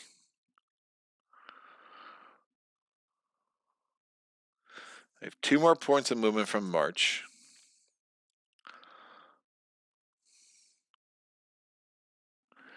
I have the village over there.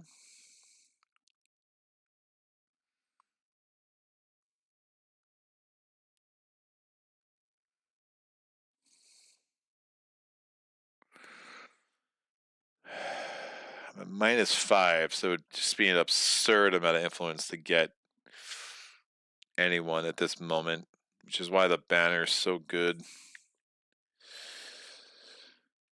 2 more points of movement gets me here. I'm going to use swiftness and the banner.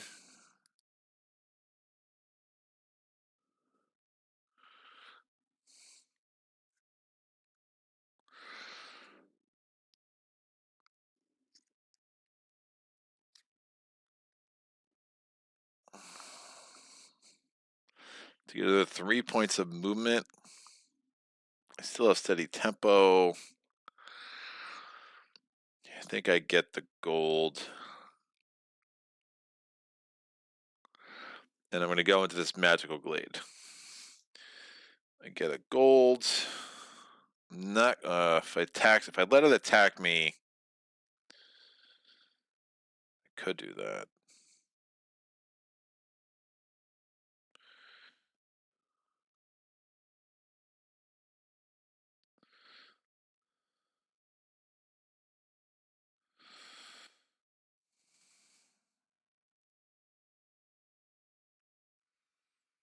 I think this makes sense. I'm going to use rage sideways. I'm going to attack the catapult this turn. I'm using its cumbersome ability to spend movement points to reduce its attack. So its attack stat was 6. I take 2 wounds. And then in the melee phase, I use cold swordsmanship. It has physical resistance. That's attack 2. I overcome its physical resistance with the ice attack, and I've defeated it in the melee phase. So it's dead. That's +1 reputation, +4 fame. That goes from 26 up to 30. And then at the end of the turn, I throw away a wound. So I have 1 wound left in my deck. And I get another green crystal because I'm on another magical glade. And I'm causing a mess up here. All right. I draw to my hand limit, which is 6. So I draw 3 more cards. I might spend another turn there just to get rid of this wound. Oh, steady tempo. Hello. I guess I'm not doing that. I don't want to rest. 6 cards left here. All right. Goldix's turn. It's a white. It's a blue. It's a green. 3 more. Blue, green, green. So 1 more green. So basically a 20% chance that they're going to run out of their deck next turn. Because they have 5 more cards. Huh? 1, 2, 3, 4, 5, 6. 1, 2, 3, 4, 5, 6, 7. Right, they had 18 cards. Right, so they had 11 cards left. That makes sense. I said 10. I spoke wrong. I'm a terrible person. All right. I don't want to use motivation this turn. I'm going to use steady tempo with the gold. So that's move 4. That's move 3. Move 4, 5. To explore the core tile. It is not a city. That's interesting. Kind of ruins some of my hopes and dreams. I was hoping to be able to attack the city from coming up top. But instead, we're kind of in a weird quagmire. So this is face up, Draconum. Oh, Draconum Summoner, because of course it is. Our first Orc was the Orc Summoner. Our first Draconum is the Draconum Summoner. Why would we expect it to be any different? So there's a Mage Tower, and then we get a Ruins over there.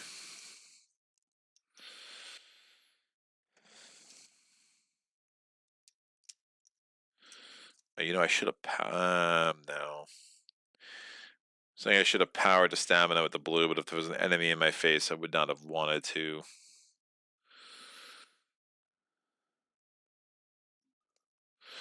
It's day, so the room would just face up. Spend a crystal of every color to get 10 fame. Oof. That ain't great. Alright, we're not messing with the Draconum Summoner.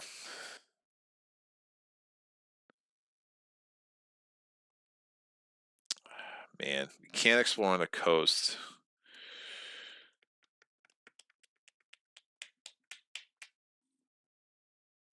Yeah.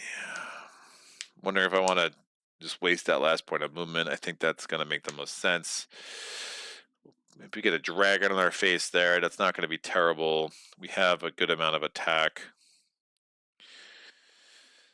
So this goes back on top of my deck. This is out. I draw on my hand limit. It is 6. Act surprise, steady tempo, and swiftness. And we have 5 cards left here. We still have our motivation, which I like very much. Goldrick's turn is a green, a red, and a red. One more. So we are going to have 4 turns left, including this. I'm going to play steady tempo. Power it with the blue. I have 2 points of movement I'm going to use to explore. It is the blue city. That's interesting. Another kindling. Swiftbolt. The blue city is going to be joined by its friend, the red city.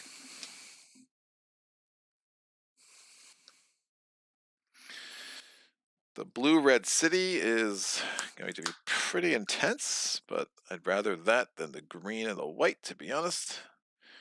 I don't hate that. We'll figure out what's in there. I have 2 more points of movement. We have a Draconum, which we should be able to kill this round, which will give us the second night to assault that city, so that makes me happy. The Draconum is face up. Interesting. It is the Fire Dragon, so I have a very good array of cards for that express purpose. So I will not need Swiftness. I'm going to use Swiftness for its move 2 to get me there. The cities look really gray. That's funny. And we still have this 1 wound knocking around, but that's fine. I'm going to clean up my player area. We're going to re-roll this blue. It's black. Now, at the end of my turn, I may place on the top of my D deck. Does that make sense?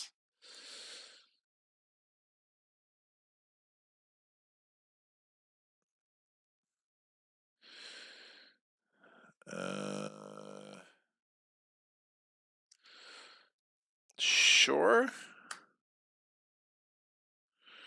No, I don't really need it. I'm not going anywhere. This is where I'm starting the next turn. I really wish I had like Goldrick's flight ability.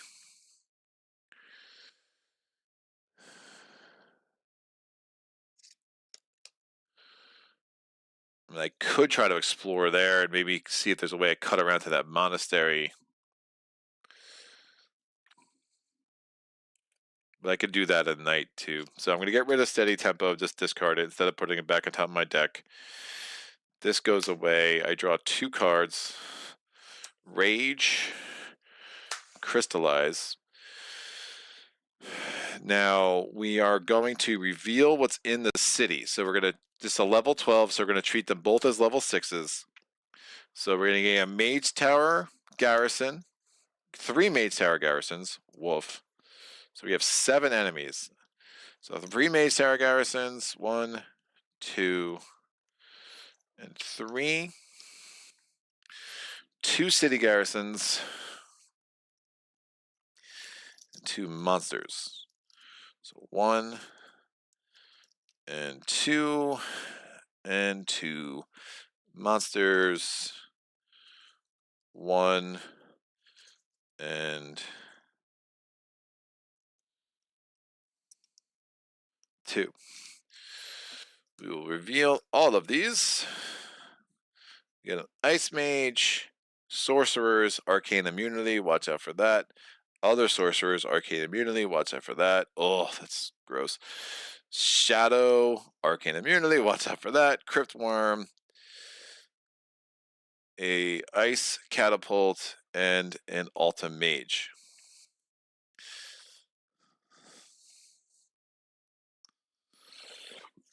Remember, the elemental attacks are +2, so that's gross, and the physical attacks have brutal, so every attack is affected by this city. That was the end of my turn. Goldix's turn. I have 2 more turns. Alright. I think you need the siege for the chosen town levels, but you're better at this. Yeah, it's tough. It's really close. Marty, how's it going? Reputation X seems about right. It's a normal reputation here. No other way to play. Rough map. Yeah, it's an interesting map. It could have been worse. It is my turn. At this point, 5, 6, 7, 8. I have 8 ice block. 9. 2, 5. Yeah, I'm gonna need more attack, I think. Wait, hold on. 5, 6, 7, 8. I need. Oh, I'm out of. I'm out of crystals.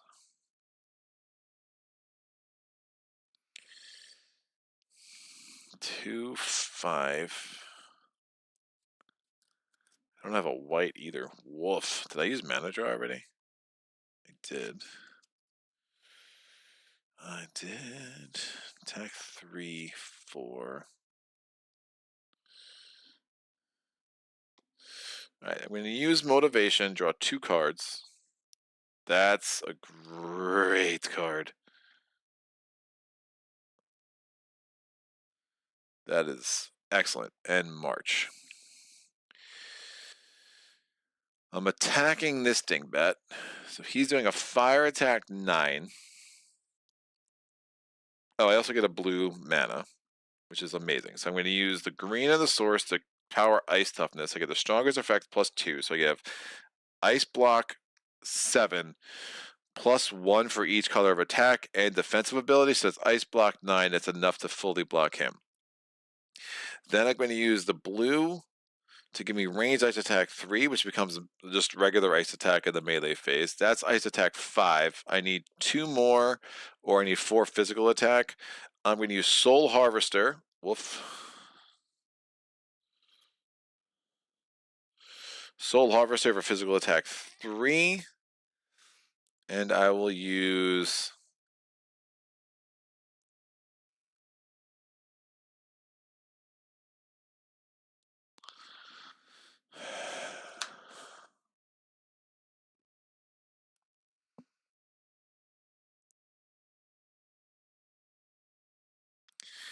I definitely need crystals. I have Tremor. But the Arcane Immunity trio is going to be rough.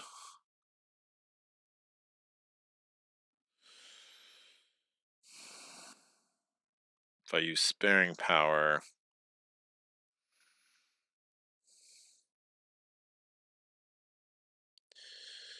I'm going to use the Rage Sideways. I'm not attacking anything else this round. So that's physical attack, or yeah, it's physical attack 5, ice attack 5. That's enough to defeat this guy. That's +2 reputation. Oh, man. I do wonder if I can get over to that monastery. and recruit something awesome there. Plus I have, it just depends if that's going to be the second Megapolis or not. It's probably worth exploring. So +2 reputation, +8 fame. So 30 to 38. That's a level up. It had fire resistance and physical resistance, so I can choose a red or a green or a white. I can choose a green because of the physical resistance. I can choose a red because of the fire resistance. I can always choose white. I will take a green because of Tremor. Makes too much sense not to. So he's out. These 2 cards are still in my hand. I'm going to roll this die. It's a white. This mana goes away. This skill comes back. These cards are all used. I still have this wound in my hand. It's been annoyingly knocking around all round. Then I draw my last. Oh, then I level up. I will get. I can discard a wound to draw a card. That's an interesting one. I'm not taking a lot of wounds. I feel no pain. Or, well, to turn a card play sideways gives you +2 instead of +1. If it's an advanced action spell or artifact, it gives +3. Nope. +2 instead of 1. If I use no die from the source, it's +3. Oh, well, I'm going to be using a die from the source. I'll do that. Or do I want to... Oh, man. I think I'm taking Intimidate, so maybe I take one of Goldix's things. That heal 2 was interesting. I don't love either one. I could use this, but you have to spend a mana. +3. If it's an action to spell the same color, it's gets +4.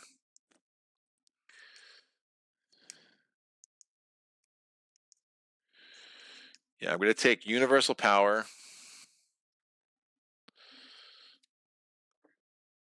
And that means I have to take Intimidate.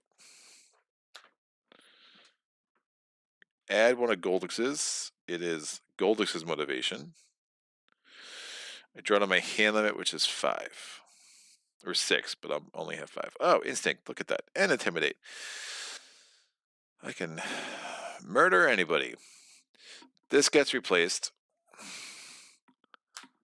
Goldix declares end of round. On my turn, I'm going to...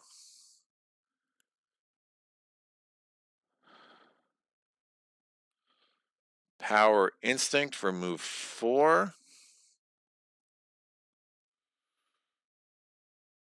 Or I can use a... March for move 6.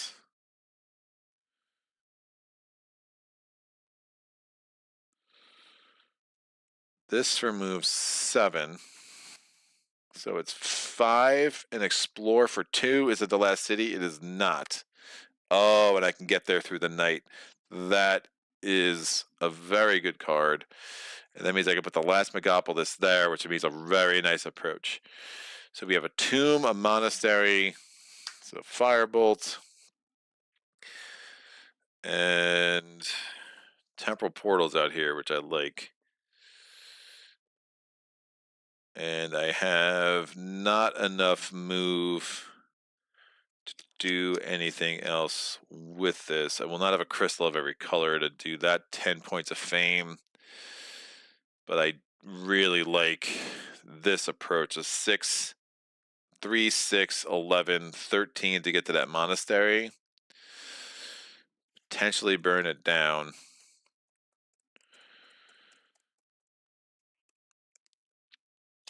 I'll have sparing power. If I get something like steady tempo, that won't be that hard. We are adding another green to ding the dummy player's thing there. But that's a really interesting pull.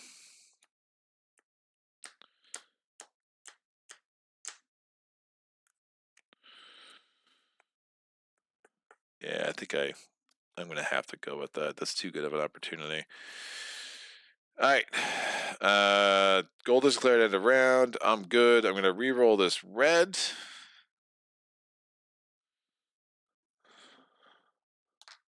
So white. So I did waste an opportunity with Crystallize there, but I think that's fine.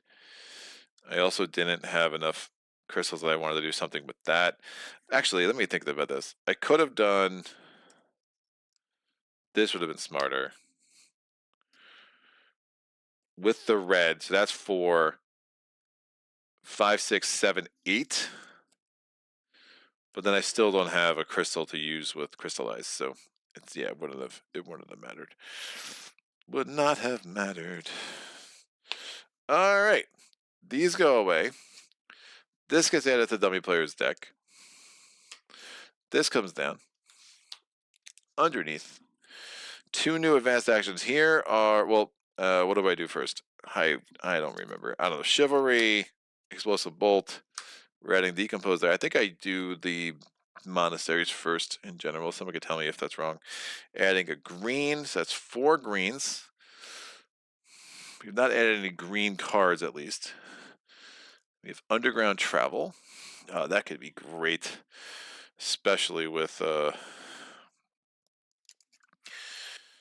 Bow of Stars Dawn. We're adding an elite unit, make it good. Oh, the Alta Mages. Regular unit is the Utum Crossbowmen. Elite unit is the Fire Mages. Huzzah. Alright, reshuffling Goldixes. There should be 19 cards in here. 1, 2, 3, 4, 5, 6, 7, 8, 9, 10, 11, 12, 13, 14, 15, 16, 17, 18, 19. We're good.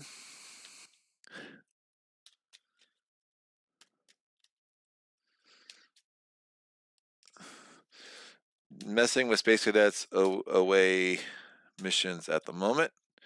Cool. You could use the mana with Crystallize, potentially burn it down. I think we know the answer to that. Yeah, I saw the, but I if I was using the mana from here, like I don't think I would have had the move. I wouldn't have had move 7 and a crystal left from the source to use Crystallize, which is the problem. Because I needed a crystal for the move 7. So it is what it is. I was just left the wound and Crystallize in my hand. Because I had move 8 that way. I could have had move 9, but that wouldn't let me move any further. So I think that was the best case scenario for what I was getting done on that last turn. But that's a really nice tile for me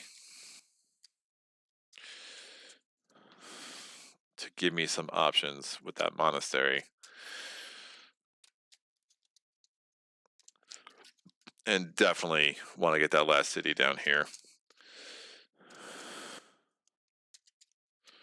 Yeah, the castles are really... I mean, I guess castles are stone. It makes sense that they painted them super gray, but I'm so used to them looking so much whiter.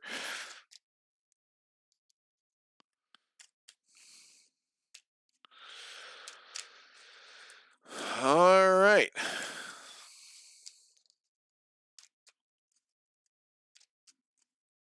So nowhere to recruit. Well, I could go to the monastery in the middle of the board, but I think priority 1 is I have to take down that city, so probably not the greatest idea. These come back. Drawing to my hand limit, which is 6. I do need to reset the source. A black, a white, and a gold. That is not 50% basic, so we re-roll those 2. It's a red and a black. That's a good roll. These come over here. Drawing to my hand limit, which is 6. So we have stamina, intimidate, crystallize, banner, command.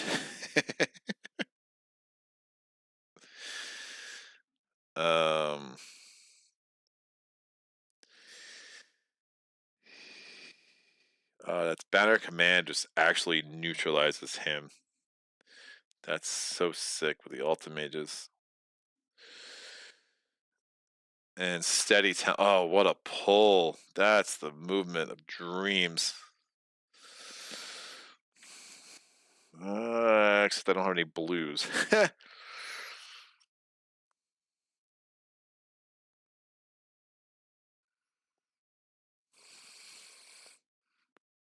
Alright, I'm taking Sparing Power. Dummy player rolling. It's a 3. Mana Search is out. Dummy player goes. Worried about the 4 greens. Blue, green, 3 greens left. Red, 1 comes off. Green. Oh, that's nice. 15 cards left, only 2 greens. We're sparing power. Did I take an advanced action? Oh, shit. I did. I took Intimidate. All right, sparing power. I'm going to put that up there for now. I would like a blue. I do not have a blue. I would like blue. Please give me blue. I'm going to put a red here on Crystallize to get a red crystal.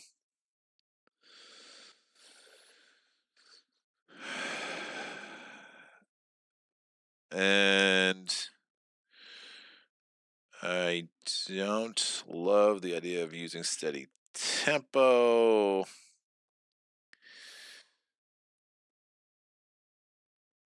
I'm going to move 2, 4, 6 to get myself up there. And that leaves me Intimidate, Banner, Command, and Steady Tempo. I am going to break the Banner command, get +2 Fame, and recruit any unit in the offer for free. And Ultimate Mages are there. Now remember, even with that +1 attack in the Blue City, he's got fire resistance and ice resistance, so the Ultimate Mages are a non-issue. So Ultimate Mages are blocking the Ultimate Mages in the Blue City. It's very poetic. So that's broken. Thank you, Banner Command, for all that you've done in your life. This is good. I'm going to re-roll this. Make it blue or black. Woof. I wanted it to be blue. All right, these are out. I draw to my hand limit, which is 6.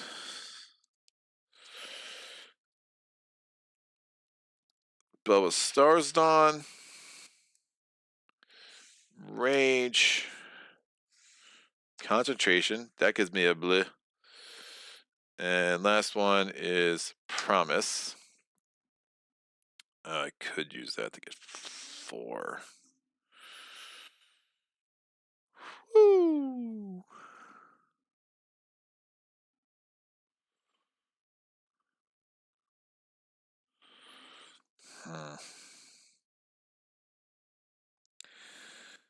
All attacks you play become siege attacks. Oh, the Ultimate Mages built with Stars on combo is really sick.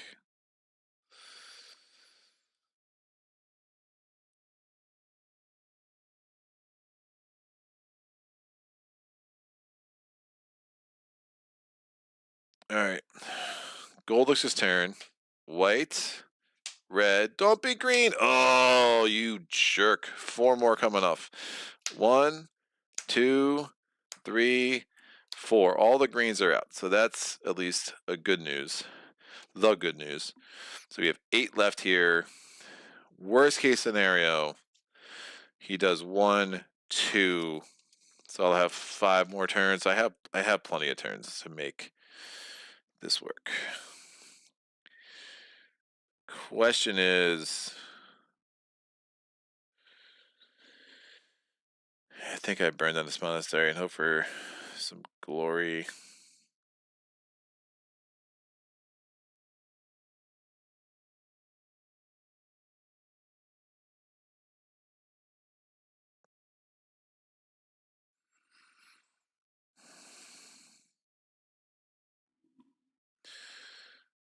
I have no more command tokens, so it's not like I have anything to recruit to.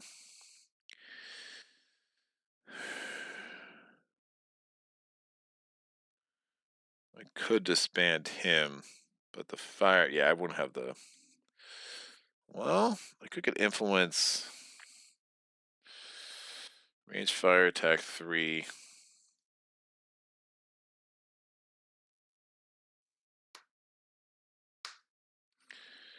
Chivalry is interesting.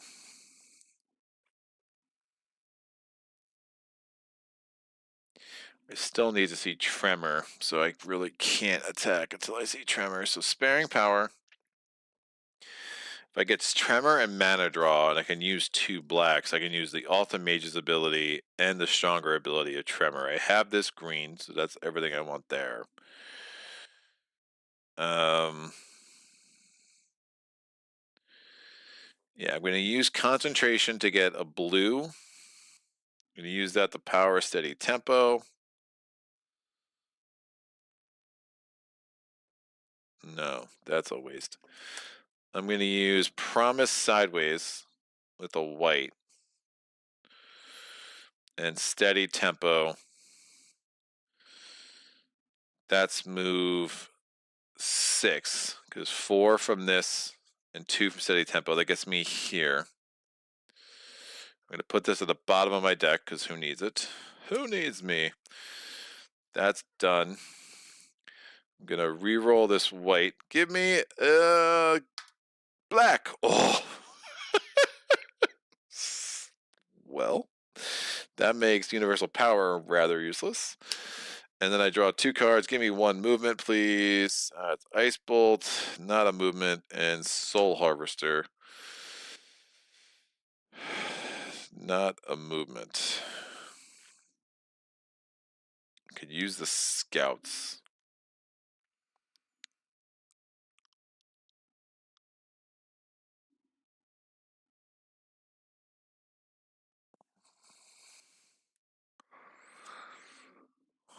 Huzzah.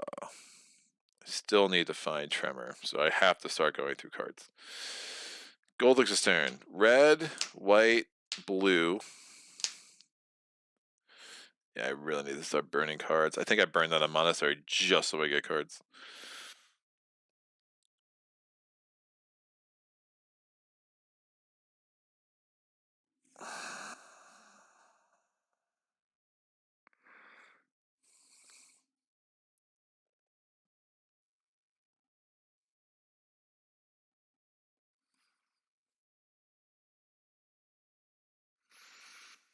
I could do it the first day, but no.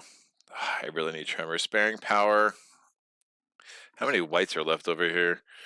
1, 2, 3. There's 1 white left. So 25% chance this is a white, which is good. This is my 3rd turn.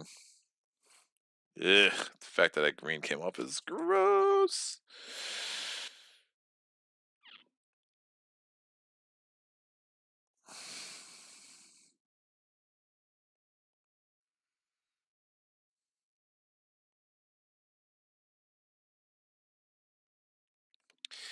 Scouts give me move 2. I get into the monastery. We burn down the monastery. 1, 2, 3. Drawing a random Mage Tower guy.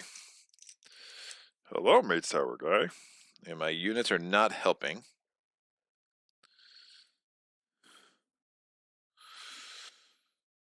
Yeesh.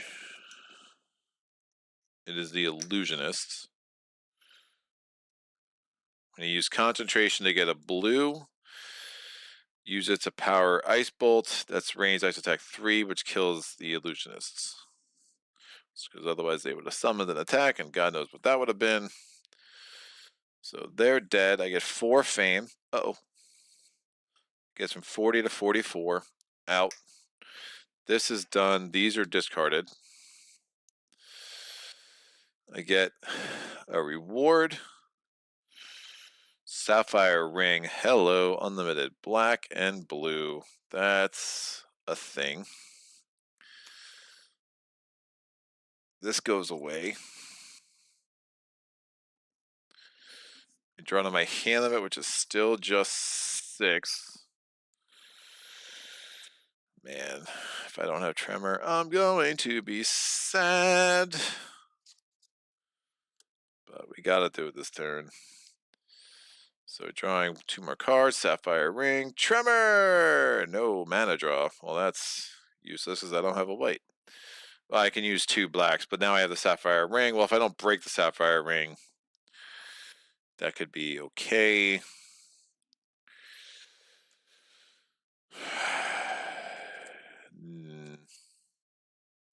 These are good cards, man.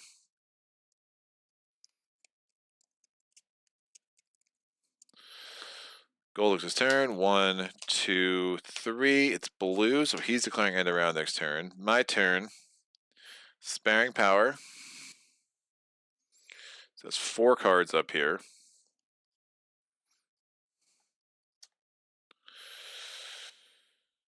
I'm gonna use the Sapphire Ring to get a blue crystal and a blue mana.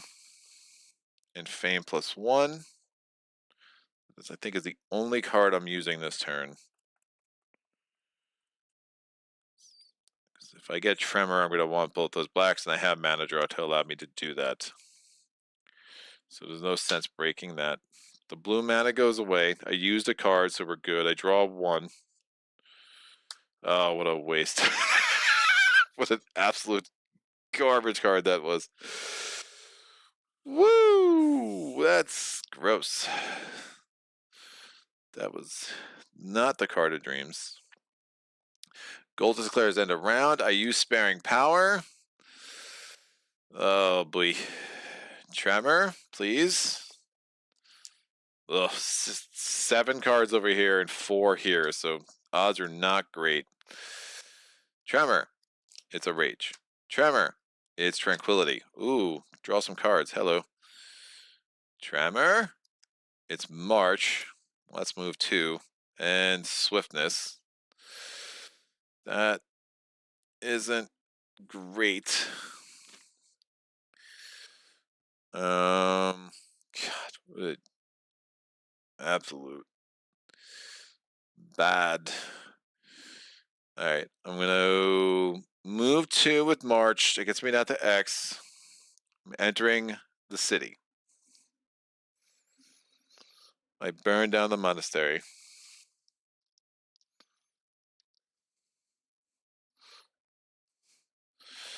I'm gonna use Tranquility to draw a card. Tremor. Ugh.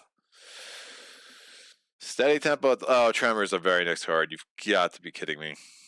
And if I had an extra green, I could have done Tranquility too, but then there was no point of doing that, and then I have a card I can't use. I probably should have, though, because now the greens are pointless. Mana draw is pretty pointless. I don't have a white. This was not good.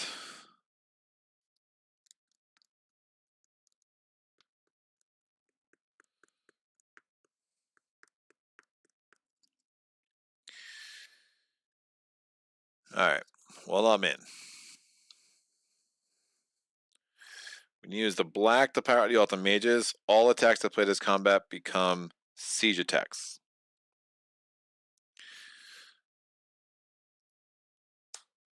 I have the Bow of Stars on.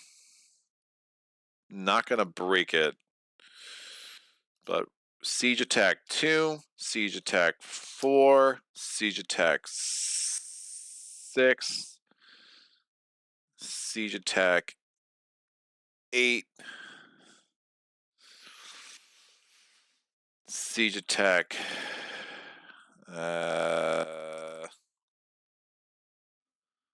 15 with this. What's the most I can get here? If I use universal power, 3, 7. No, most I can get is this. Yeah, it's fine.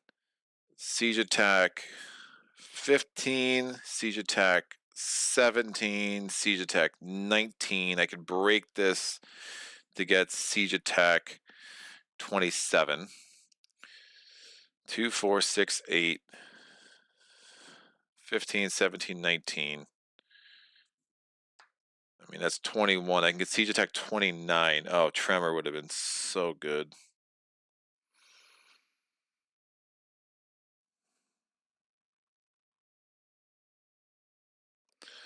Didn't get cold toughness. Alright. Well, I don't need to block him because that's going to be absorbed. He's double fortified. He's double fortified, so I can't defeat either of them.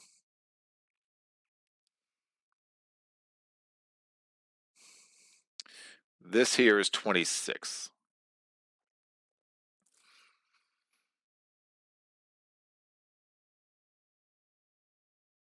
And none of them have physical resistance, so not terrible.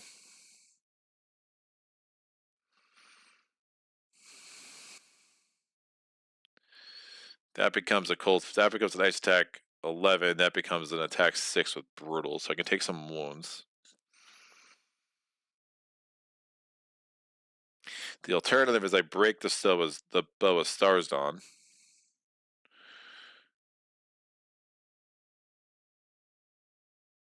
Each of your range attacks this turn is doubled. It becomes a siege attack of the same element.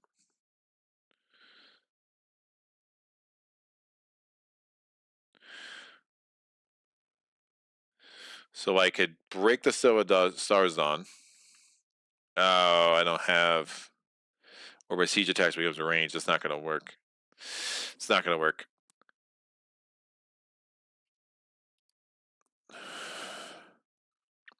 Yeah. So let me kill these 4. Or I could assign his wound to him, keep him around, kill that guy. That's probably better. But he's got physical resistance, so that ain't gonna work. That ain't gonna work. I can deal with him next turn. 8, 26, 2, 4, 6, 8, 15, 2, 4, 6, 8, 15, 16, 17, 18, 19.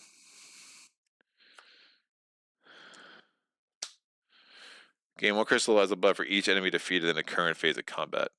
It is all in the siege attack phase because that became a siege attack.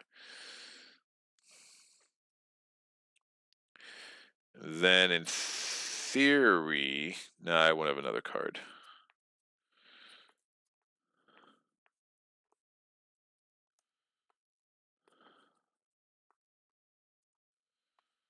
Yeah, having to use these guys to get over those extra attacks would have been really helpful.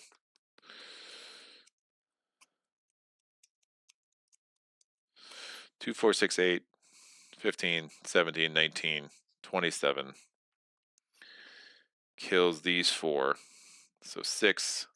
He's ice immune. That's fine. 6, 12, 18, 26. They're all dead.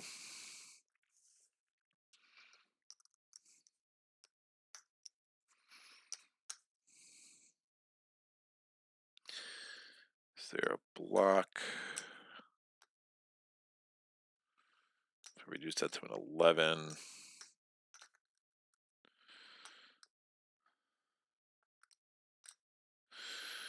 I'm going to do this and use the cumbersome to save myself a wound. So I'm going to reduce this attack. Oh, it's just movement points. Yeah, I don't even need to do that. I can save the blue. I'm going to reduce this from an 11 back to a 9 using the cumbersome. And this is 2, 4, 6, 8, 15, 17, 19. Breaking this. 27. These 4 enemies are dead. And now we go to so that was all siege attack, thanks to the Ultimate Mages. In this phase of combat, I defeated 4. I get a white because I defeated the sorcerers. I get another white because I defeated the sorcerers. This has ice resistance, so I can get a blue. And this has nothing, so I get a white. So 3 white crystals. All there. Alright, we'll get the fame at the end. Now we have to assign wounds. This becomes an attack of a 5, but that's absorbed by the Ultimate Mages, so no harm, no foul. This becomes an attack. It was an attack of an 11, -2 because of the cumbersome, and I spent the march, so that's 3 wounds. 1, 2, and 3. This is an attack of a 6 with brutal, so it's 12 points of damage. I'm going to assign 3 points to the peasants and take 3 more wounds. That effectively knocks me out, but it does not matter. So I'll have 6 wounds going into the next round. I get kicked back to the burnt monastery. These 3 survive. Get this skill back. I spend this. The Soul Harvester is broken. These cards are all on my discard pile. My hand is 6 wounds. Would have gotten a 7th. Remember, I assigned 3 to the peasants. I re-roll this. It's a blue. I'm going to get Fame. This card goes away. These 2 cards go away. Your Tremor would have been bananas good. But we get 19 Fame from these 4 enemies. And the Soul Harvester, not extra Fame. Oh, but the Bow of Sarzan, +1 Fame for each enemy you defeat in the current phase of combat. I defeated 4, so 4 more Fame. So 5, 19, 23 Fame total. So 45, 48, 68.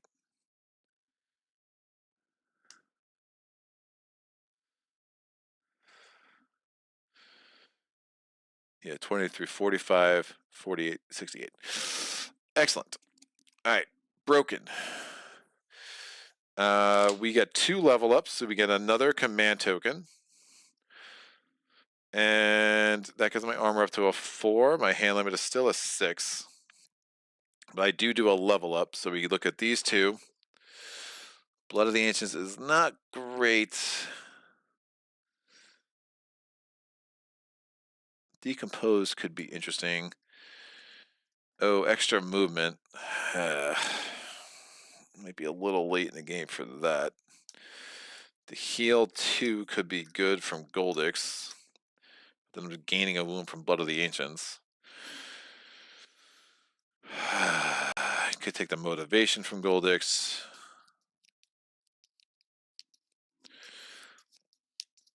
I mean, I could use a Blood of the Ancients sideways with this anyway, so that's probably best. I just don't love these cards. Temporal Portals, as you're saying, though.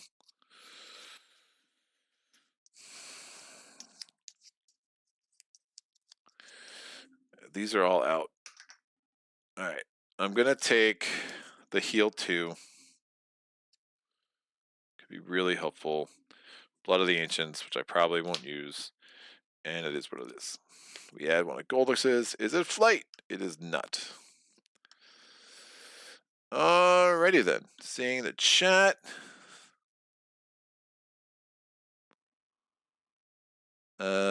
What's going on?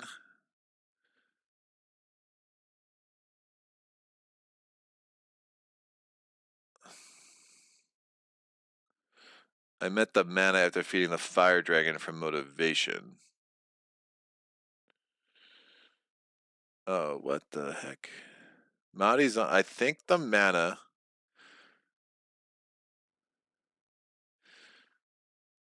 Oh, from motivation. So I would have gotten a mana and then used it. Oh, that turn. But I was just kind of seeing where I was at. If I might have needed it for movement. Oh, did I have the extra blue? Did I have an extra blue that turn? Oh, I think I did. I think I know what you're saying. So I could have crystallized the blue and I missed it going back. I think you could use black with universal power. Oh, that's interesting. It's only the one, Alan. I don't know. I mean, I can move it down. You're not missing anything. It's just the one. Everything else is on camera. So adjust your screen. Bad Ultimages have brutal though. So 8 would go through. What?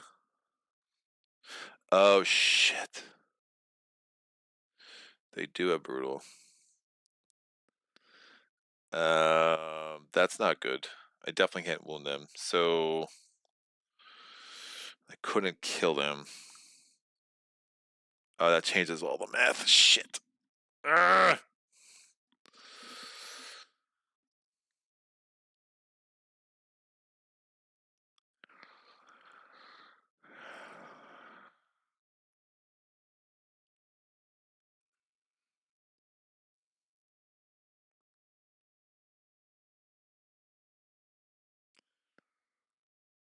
You know what I could do?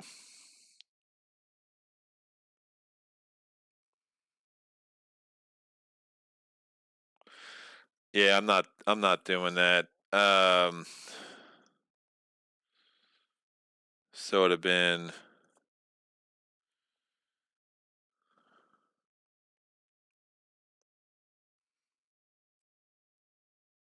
brutal and poison. Yeah. Woof.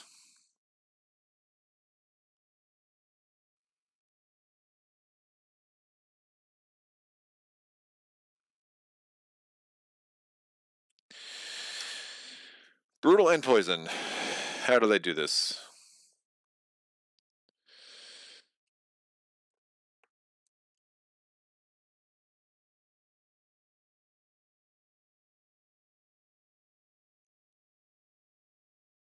Alright, I gotta refigure this out. Because it was 2, 4, 6, 8. I could have used the black with universal power, is what Madi was saying. So I could have gotten attack 3 if I used mana draw, but I think just it works out better to do it this way. 2 ice attack. Then maybe did 12 more attack. Yeah, so what they're pointing out is the brutal. The brutal applies before, so it would have been 10 points of damage. So 5 points of damage would have gotten through, which I would have had to just wound the Ultimate Mages twice, and I'm not losing the Ultimate Mages for the rest of the game. That would have been stupid. So I could kill. Man, I really wish I had Tremor. That was gross. That was really bad. I think this was my setup. So that becomes a 7. I did 26. I had this guy. Did not have the heal.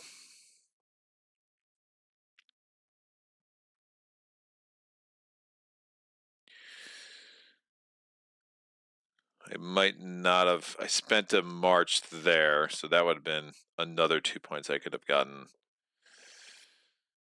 So if I had 2 and then I needed 12 more to beat that guy, woof. 2 there. 2, 7.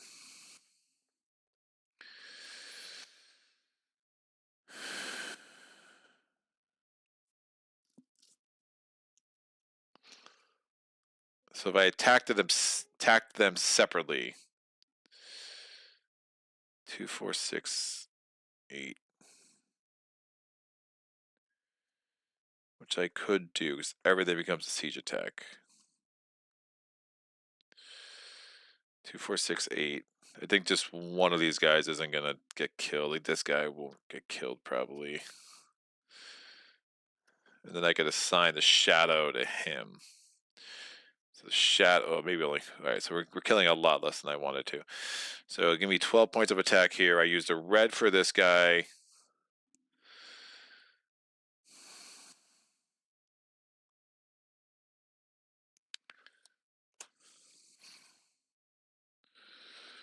So that would have been 13 attack plus this. This would have killed him.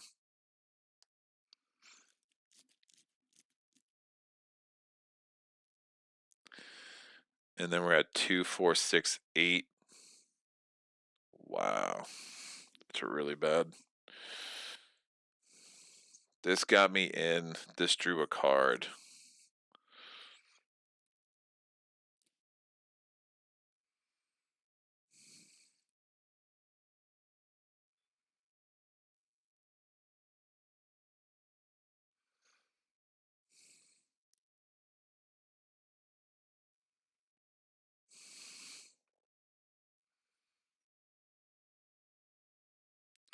It didn't have any whites or a blue.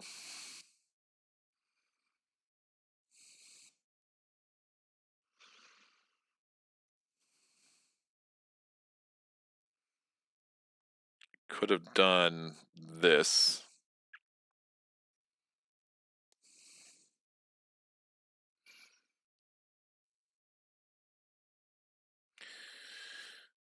So that's attack 12. That would have killed the Ultimate Mages. With this.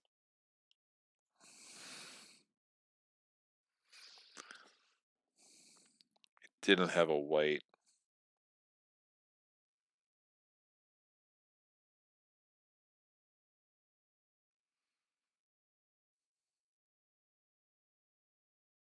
Oh, what am I doing?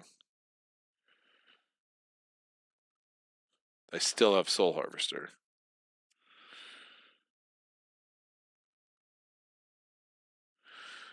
That's attack 12. Yeah, okay, I could do this. That's attack 7, 8, 7, 8, 9, 10, 11, 12. So that's 12 physical plus the 2 ice kills the Ultimate Mages.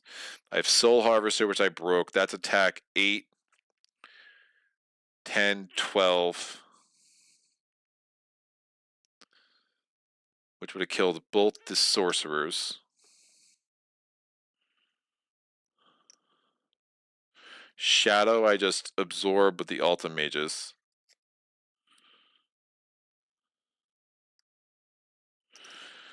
Eight, 10, 12.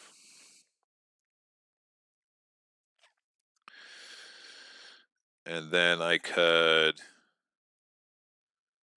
Shadow lives. I would. Could I get? I could not get 6 more attack for the ice mages, so they would survive, which is fine. I use 2 points of movement that takes the same number of wounds from this guy, but I have to take 3 more wounds from him because he's an ice mage. That would not be dead. If I killed 3 enemies, I would have taken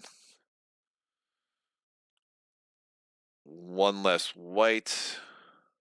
Would not have taken the blue, and I could have taken a green because of the physical resistance.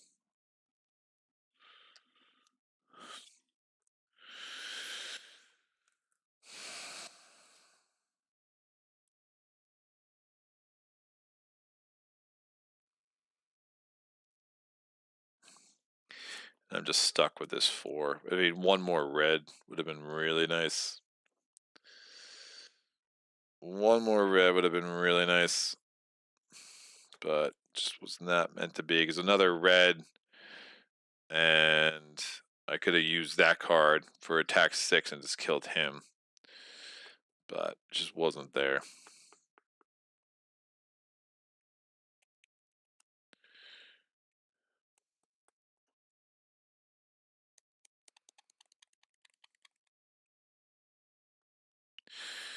I could do this. No, I can't. Well, if I had this, I used the green for the move 4. Because I had the green. So that's move 6. That reduces his attack from an 11 down to a 5. So I take 1 less wound there. But then I'd have this, and I could use the blue for that. So that's an attack 3. And then I get the white, white, green back from the Bow of Stars on.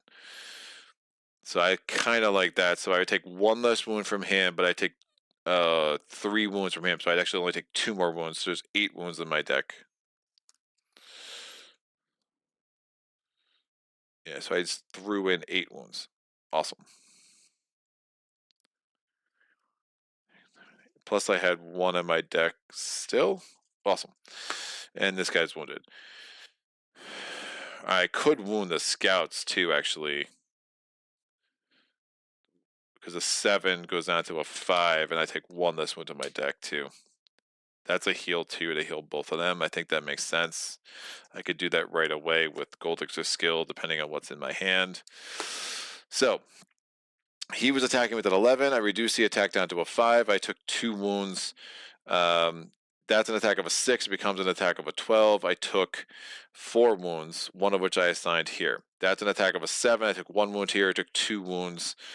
So that gives me the 7 wounds. It was 2 plus 3 plus 2. That's 7 for all you math majors. The other guys, the Alta Mages, had physical resistance, so thank you for catching that. That Brutal would become an attack 10. That would have been really bad. So I used a 2 ice attack from Cold Swordsmanship, and then Intimidate was powered by a red, so that's attack 7. 8, 9, and then I use this sideways with universal power and a blue that gives me 3 more. So that's an attack of a 12 physical plus that 2 is enough to kill him. And then we had the Bow of Stars Dawn that I discarded 2 cards. That's going to give me 4 attack, which becomes siege attack because the Alta Mages, and I had this attack. That's enough to kill both of the sorcerers.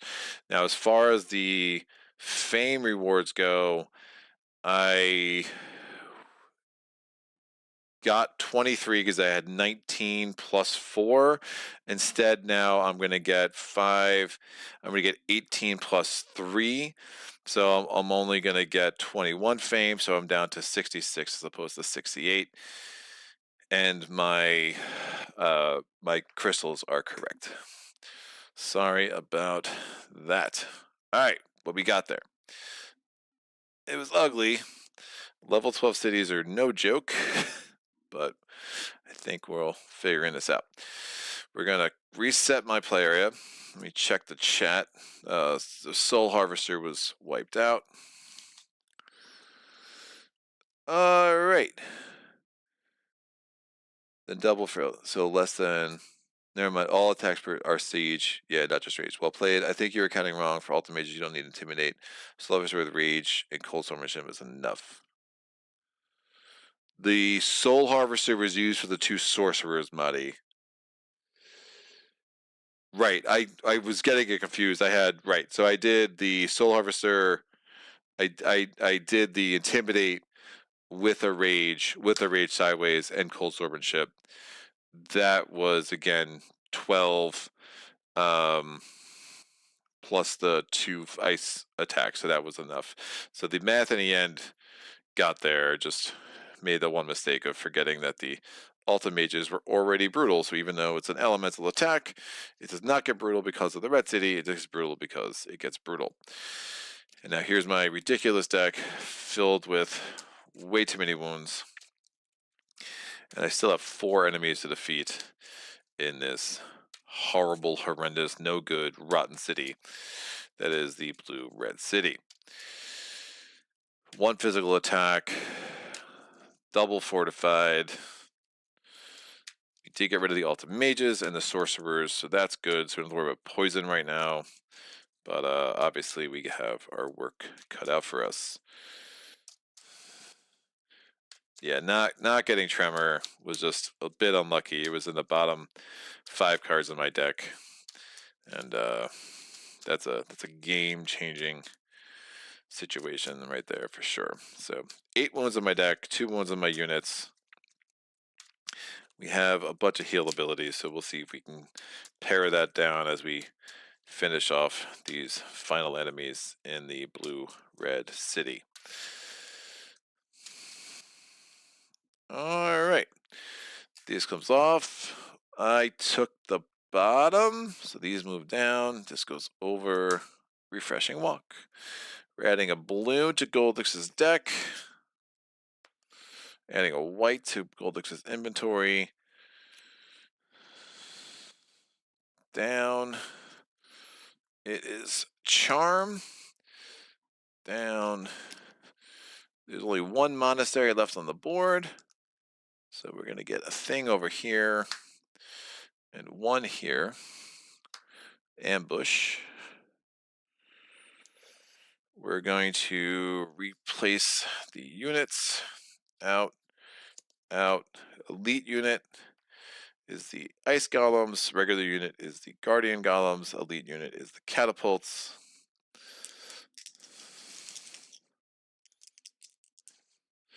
I rolled a gold, black, black, not 50% basic, so we roll all of it. Black, black, gold. What is going on? A red, red, white.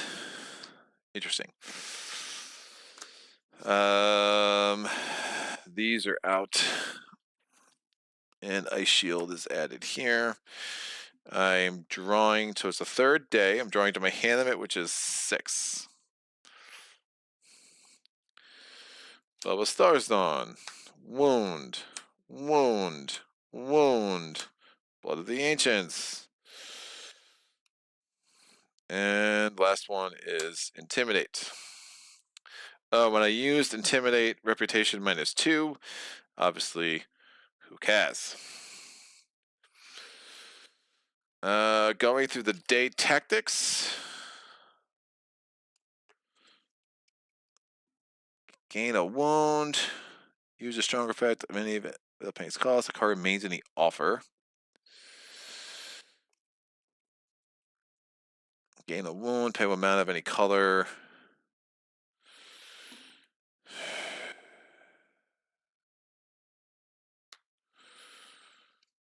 Yeah, I'm not sure those are worth it. Gain a card. Yeah, that's not great. So I'm going to rethink to make sure I go first. Gold, it's crazy too. Goldix, if Goldix didn't get a green, I have another turn of Sparing Power, and I definitely get Tremor in my hand again that way. So that's all unfortunate. I mean, even with the Arcane Immunity, I mean, remember, I couldn't attack these two, but with Tremor, just the reduction of armor would have gone on him, would have gone on the Ultimate Mages, would have been really significant on the Ultimate Mages, because they would have needed 4 less physical attack there. So I obviously would have had this guy wiped out, potentially the Golem is the Shadow as well. I also didn't have any good block cards in my hand, but I think I have to do rethink just so I go first. And so Mana Steel is out. This goes here. I'm going to get rid of a wound and Blood of the Ancients because I hate it. I take this card 3 cards, draw that many cards, a wound, Tremor, there you go. Knew you could do it, kid. And Ice Bolt. These get reshuffled.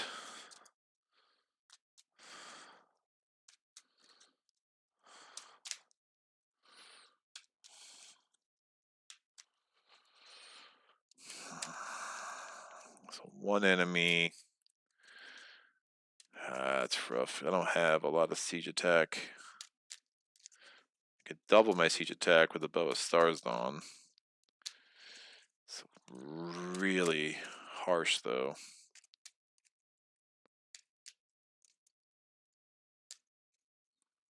But then it becomes a range attack. I could double my range attack. Well, I could turn my range attack as a siege attack, but I don't have a lot of siege attack.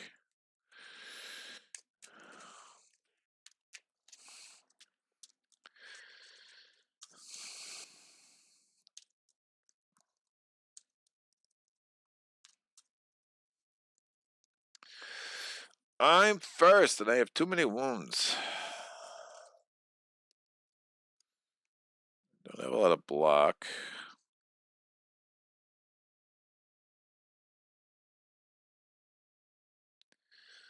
I do all enemies armor -2. Oh yeah, this would been all enemies armor -4. That would have been really gross.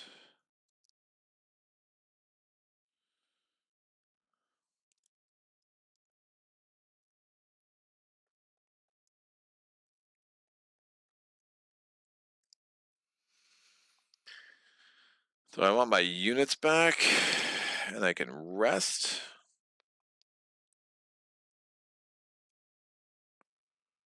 I don't mind resting with a Bow of Stars Dawn here. I still have 6 wounds left on my deck, which is really bad. You'd be able to heal 4.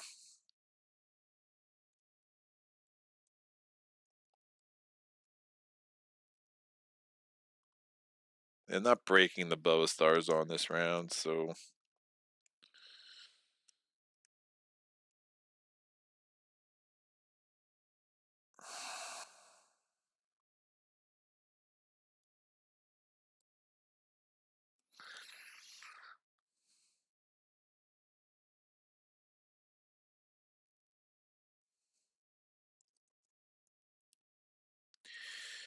yeah. The problem is I don't know what I'd be looking for. Probably cold toughness. I'm going to rest. I'm getting rid of these 2 cards, these 2 wounds, and the bow of stars on. I'm going to heal both of my level 1 units. Oop, those wounds go away.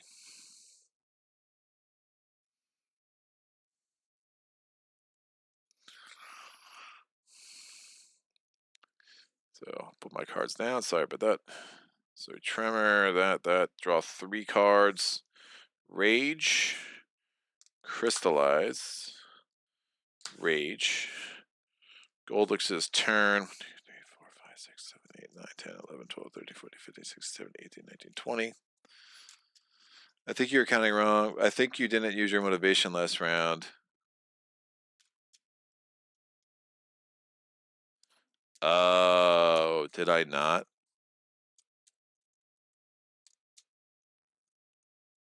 I don't think I did either. I think you're right, Marty. I don't think I ever flipped it back up after the previous round. I think you're right. That's really gross. That changes everything. Wow, I'm playing real bad. I did not. Yeah, you're totally right. I just forgot to use it. I had it flipped down from the previous round when I killed the dragon.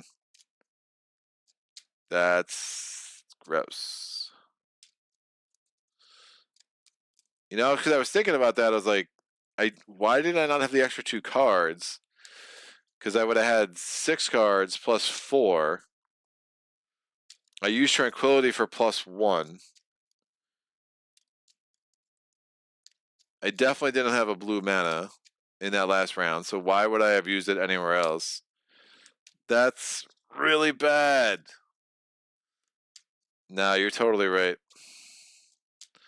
I wouldn't have used it anywhere else. I was supposed to use it on that. That's really gross. Yep, I did not use motivation. So that's upsetting. It's deflating. Dude, I was definitely set up to do something very good, and now I have 7 wounds in my hand. There's no way to recreate that. I had the black. I could have used. It would have changed things a bit, but I at minimum, this dude's dead. I wouldn't have had the green.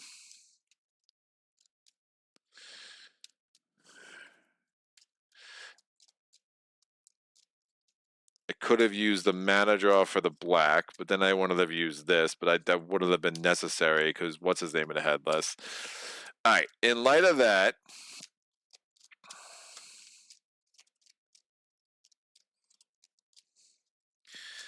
here's what I'm going to do, because I never used the motivation. These guys have siege attack anyway. He would not have been blocked. So I'm going to kill him. I'm going to get a blue back, because the blue I used, what I had from the motivation. I'm going to get 6 more fame. So I get from 66 to 72. The green goes away. I would have had the other black from the mana draw.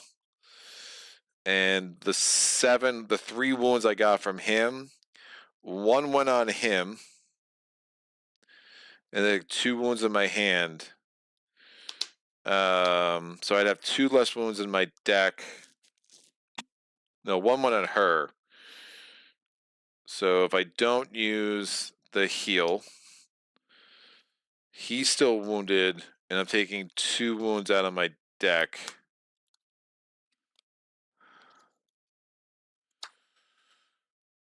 Yeah, there's really no way around this at this level.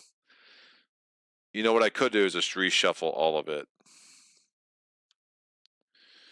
I'll take 2 wounds out of my deck. 1, 2.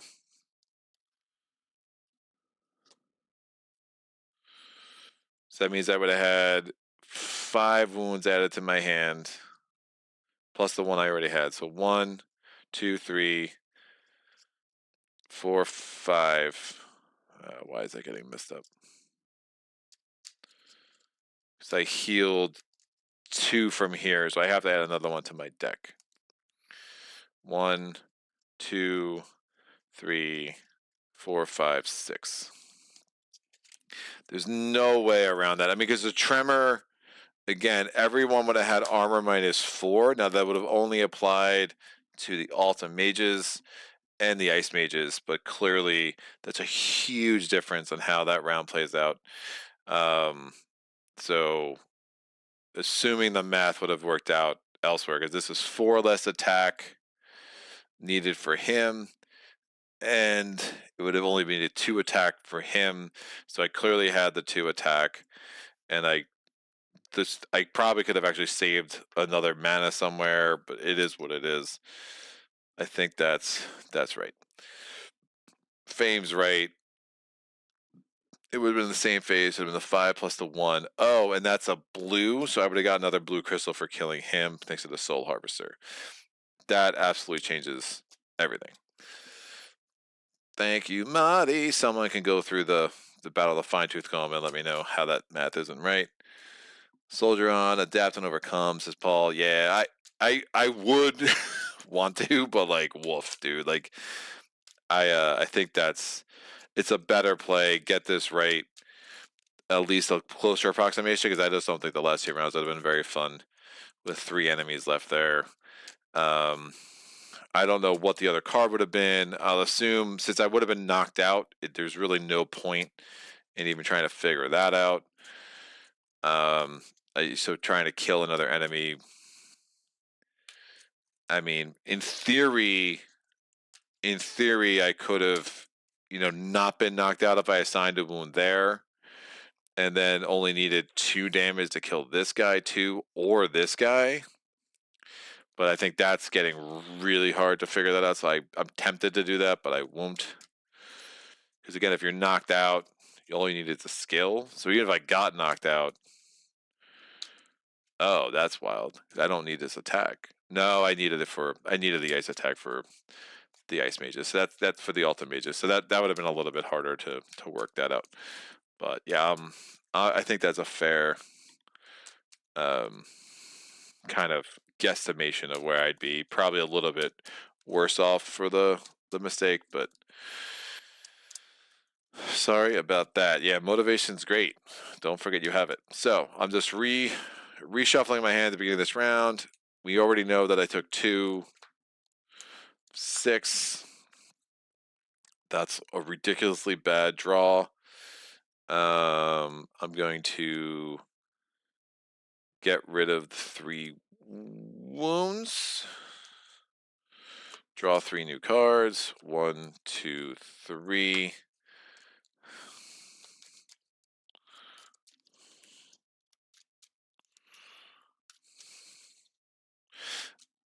Remember the armor, it's not as bad of a mistake in this situation since 3 of the enemies could not have their armor reduced because they're arcane immune. So that like kind of helped. Otherwise, if there were no arcane immune enemies, like everything would have been wiped out, like just straight up. So that was not a great enemy draw for sure. Did Krang sneak in and assaulted a mage tower? Krang, what are you talking about? Krang? No? Is Krang in this game? What's going on? Alright. So now my first turn, I'm not going to rest. I'm just going to heal 2.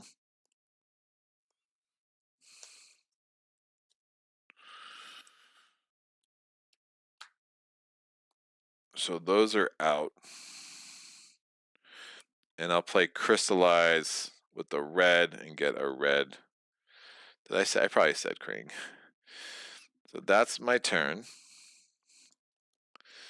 This is done. I re-roll the red. It's red. I get 2 more cards.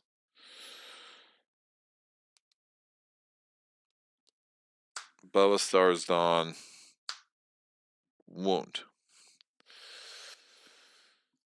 Goldix's turn. I don't have a green, because of course I don't. I could get 2 mana of any color that way, though. Probably makes sense.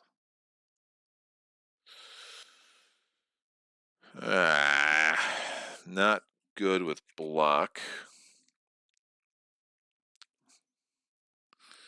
That would be...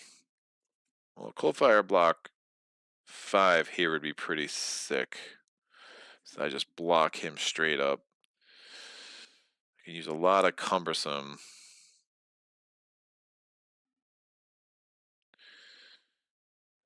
Like, yeah, if I can get a good block. Draw 3. I have universal power. There is. Look at that. Yeah, I put all my shields in the same freaking container because there's really no great way to store them. So that might be a mistake. You're going to see a lot. Done. I like it. All right. Let me get the cards laid up. Goldix's turn. Green. All right. 3 more greens, please. Blue. White. 1 card. 16 left. 3 of them are green. Excellent. My turn. I'm going to... Do I try to assault this round? I have Tremor. I have the Bow of Stars on. Blue. Block 4.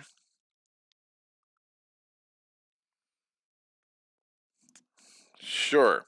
Why not? I'm going to use my motivation skill. Rage, that's a good pull. And Concentration is a great pull. Oh, wait. I don't have a green. Shh.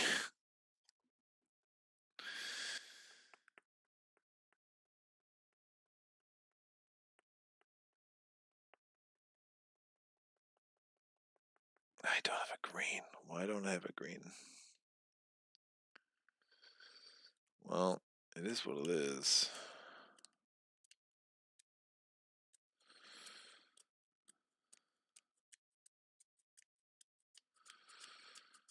I can get a green from the Ultimate Mages. I think that's fine.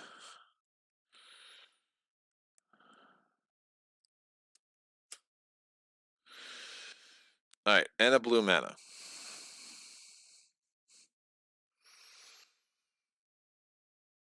Moving in, I lose 2 reputation.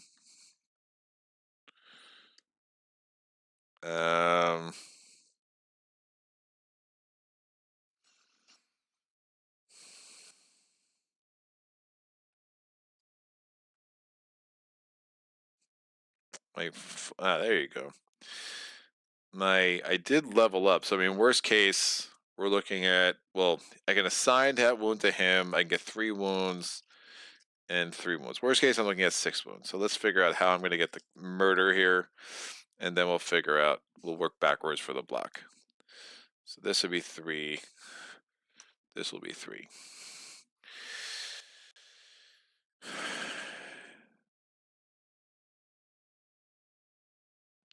Right, there's no reason to spend him on cold fire block, because I'm just going to absorb it. So I'm going to get 2 colors. I'm going to get a green and a white. I'm going to use the block 4 with this and this block to take away the wounds from here.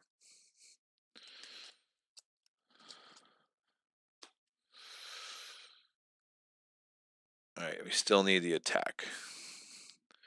We're going to have a red. Actually, you know what? I'm going to get a red from this. And I'll use one of my white. I don't even. I'm not sure what I'm going to get from that. So hold off on that. Because I can use this white here. That's probably fine. I'll get a red from this. This is going to be attack 7. If all enemies have their armor reduced by 2, attack 7.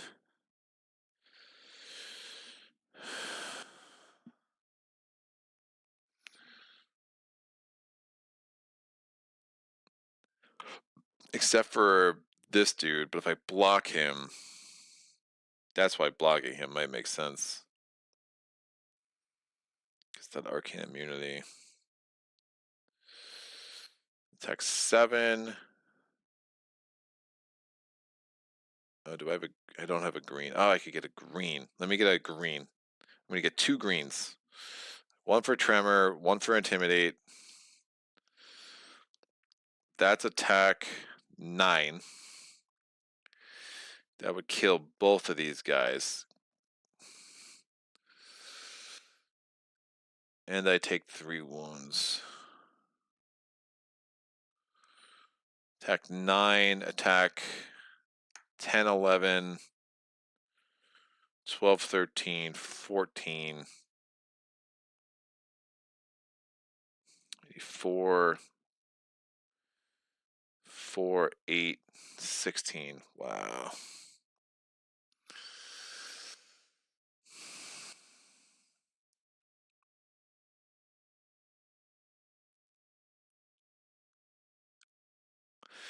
Move 4, gets that out to a 7. That's only 2 wounds. That's a waste of those guys, though.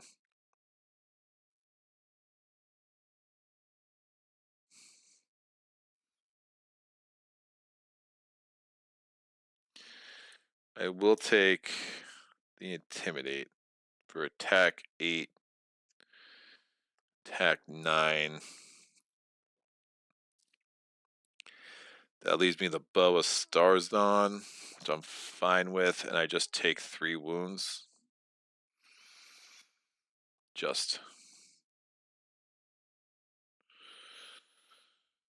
There's no point. Alright, so we have these 3 enemies. I play Tremor, armor reduced by 2 for everyone that's not arcane immune. In the block phase, I use Promise with Universal Power and Rage to block 6.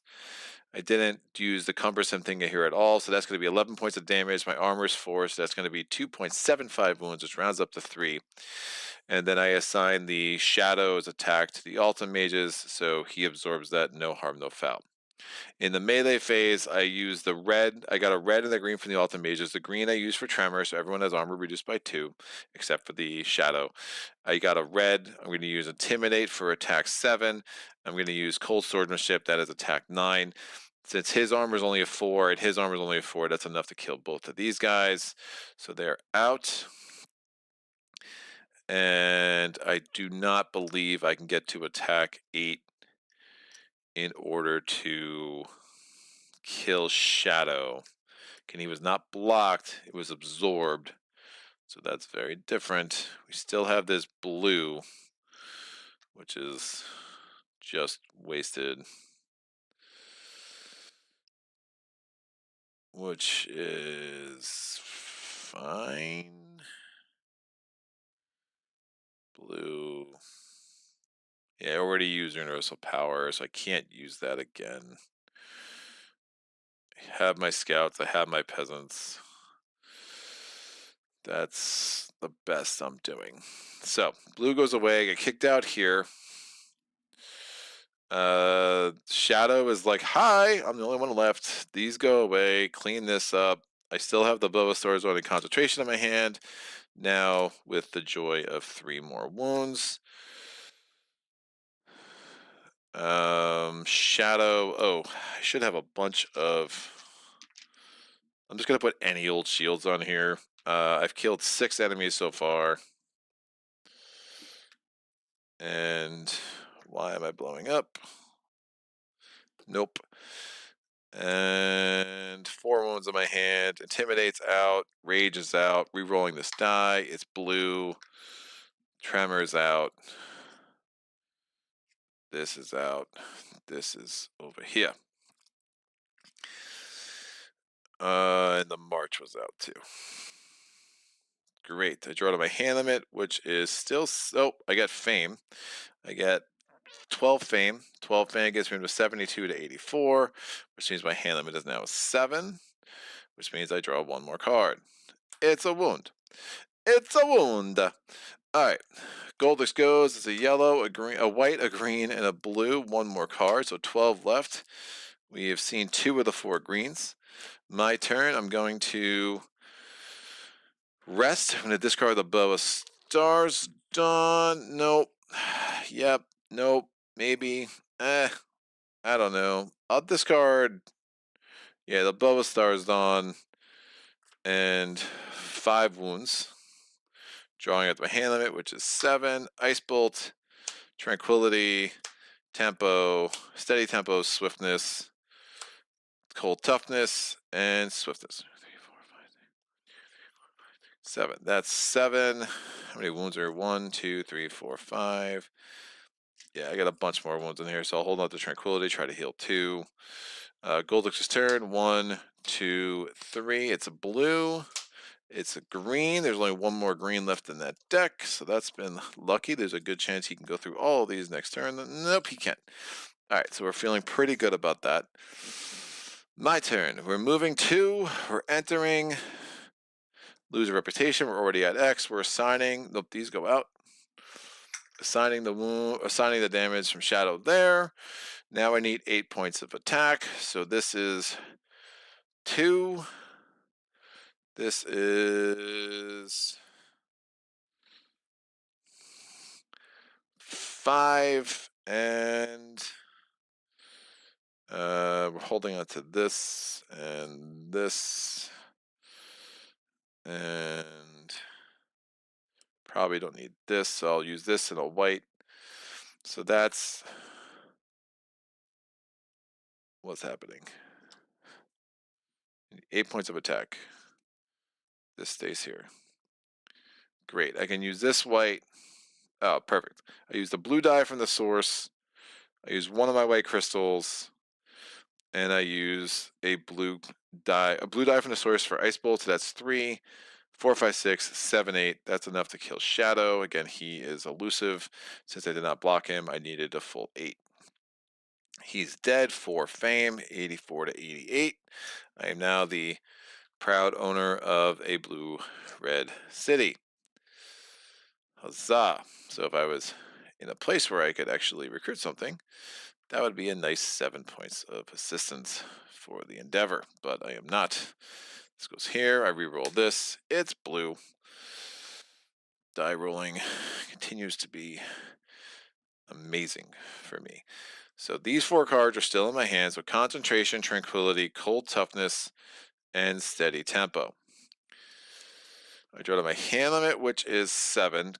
Really need a freaking green. It's really not good. Stamina, Threaten, and a wound. Goldix's turn. Blue, white, white.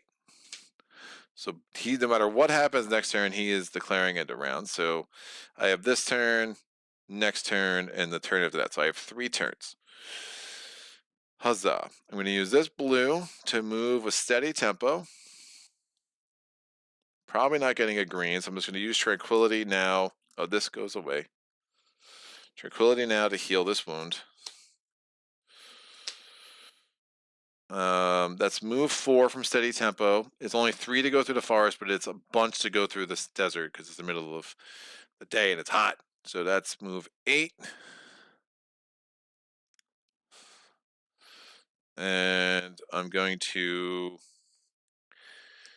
gain a red crystal and use this green red mana. So that's move 12 because of universal power.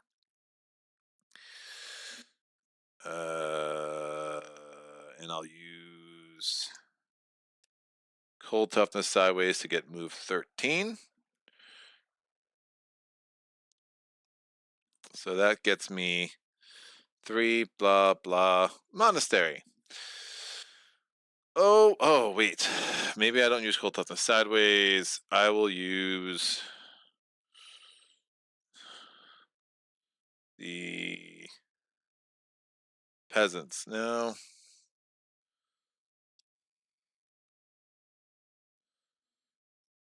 I'll use the scouts for their move 2.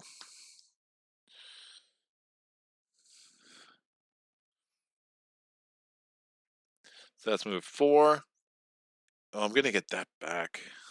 Yeah, maybe. Maybe I just get rid of it. Burn down the monastery, hope for a miracle. He won't help me against the monastery either. So let me think about this. So 4, 8.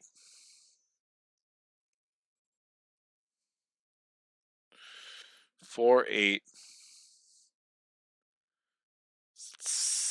I have a 2, 4, 8. There's 12. And then I could just use this sideways for 13 without a mana.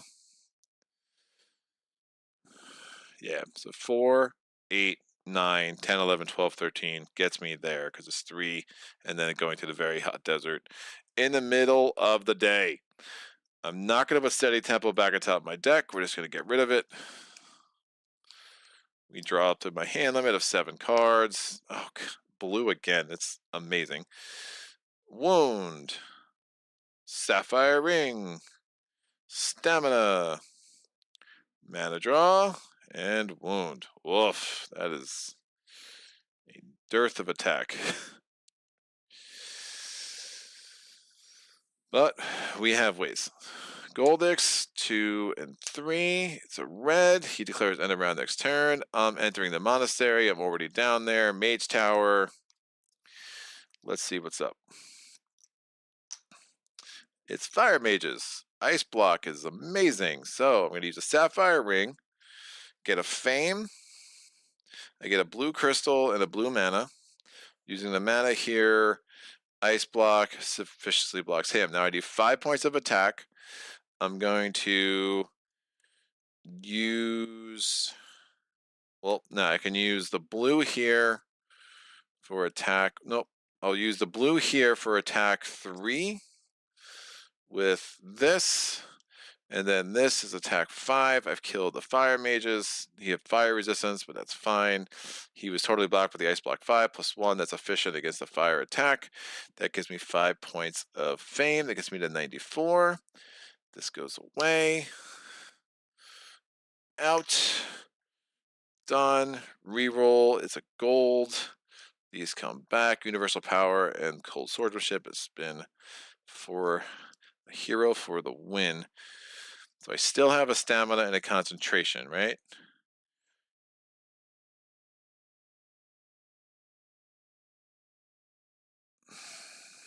Right, I got the blue mana from the Sapphire Ring.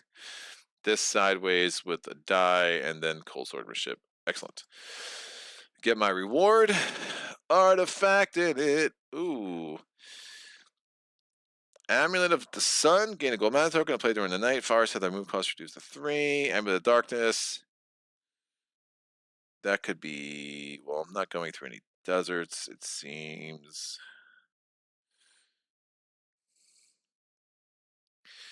Amulet of Darkness, Amulet of the Sun. They are the same freaking card. I can use black mana as if it were night.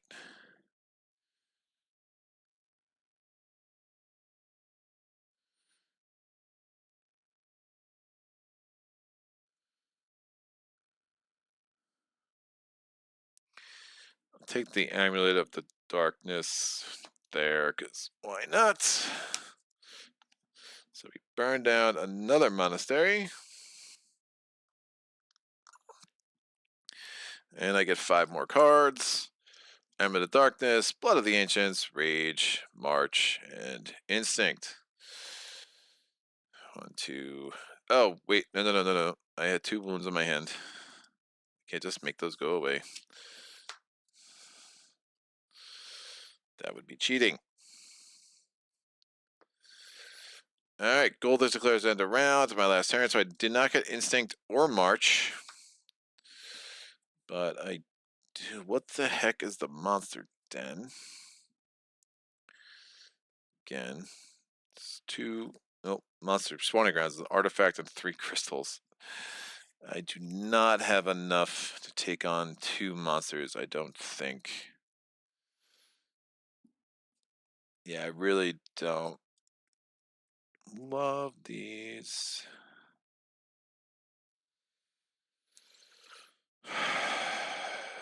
Alright, I'm going to move. Well, in the gain a mana token of any color, if played during the day, so I'm going to gain a blue for move. Oh, gain a green, actually. This is move 6.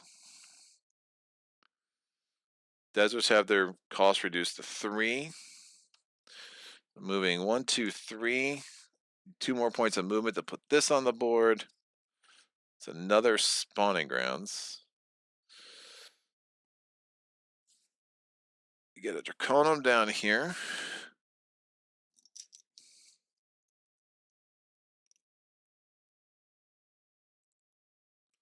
Face up. It is a Swamp Dragon. Get a keep over here. I have no great way to get a big hand, and that's going to be a problem. Keep over here is face down. We have the white city and the green city for sure.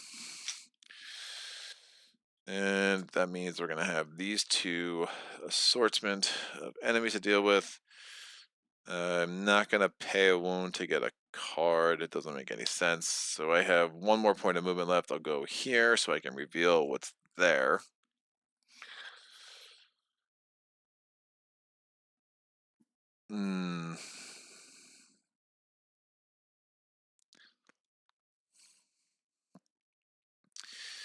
And that's that. All right, clean up my play area. My reputation is garbage. This goes here. These go out. These shuffle. How many wounds do I have?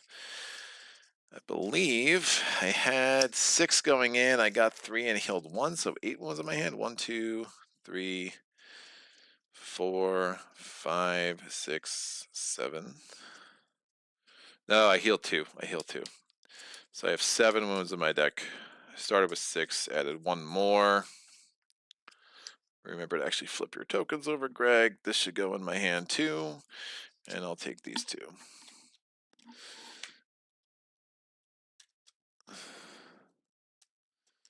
You hand them as 2 more because of the city. Oh, yeah. Right. Monty reminded. I should have drawn 2 more because of the city. Because I own the city. Thanks. Can't use the units in the monastery. So, yeah, I used the peasant's move. Got there. Yep. Got there. Thanks, Paul. Yeah, so I should have. It's in the end of the day, I took no more wounds. I killed the thing. I got another artifact. So that all worked out the way it's supposed to. But we've got some problems. Yeah, this last city is going to be really rough. I'm going to need an Alta Mages Tremor combo and no enemies with Arcane Immunity. Remember, everything has +1 city. Every physical attack has poison, but don't really care about that. Don't think I have enough attack on my deck to really take on one of these spawning grounds, so I won't. This goes up, up. We are going to get rid of this. There are no monasteries left on the board, so that's not replaced. Red gets added to Goldix's deck. 2 greens come down. This comes down. It's Shield Bash, my favorite card. Another white gets added to the inventory. Down. This goes down. We have Demolish. So we've already used 5 and 6. We have healthy units, which is good. These go away. 2 elite come here. Regular comes here. Elite comes out. It is the heroes. Regular, it is savage monks. And then we have some sorcerers. shuffling the source. Shuffling. By shuffling, I mean rolling the source. It's 2 black and a blue. The 2 blacks need to get re-rolled. It's a black and a gold. That needs to get re-rolled. It's a blue and a green. I don't think I've ever re-rolled dice in a source at the beginning of a round nearly as much as I have this game. All right, let's see this wonderful source bit of enemies. We have seven city garrisons. So 1, 2, 3, 4, 5, 6, 7. Woof. That's going to be interesting. We have 2 monsters and 2 keeps.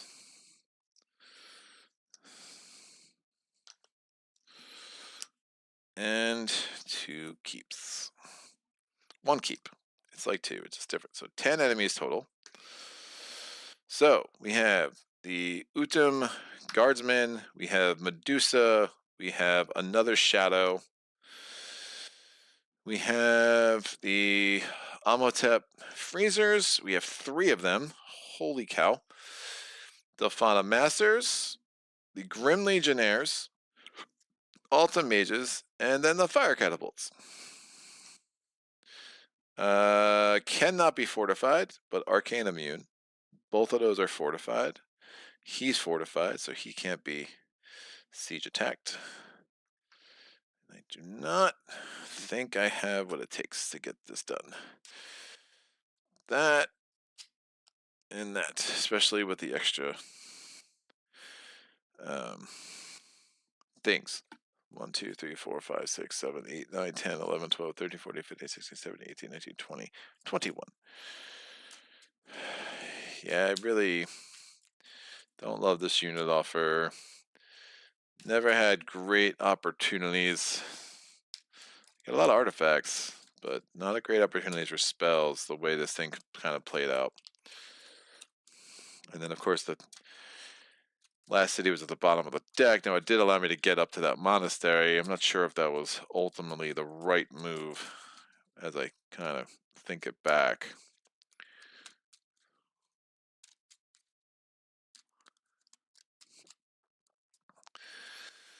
All right, last 2 tactics, From the Dusk or Long Night. We will do From the Dusk, go first. I don't think Long Night's going to be helpful.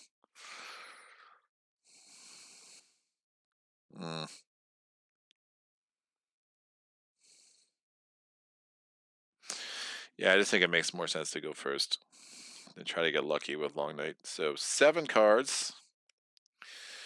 Crystallize, mana draw, wound, wound, march, ice bolt,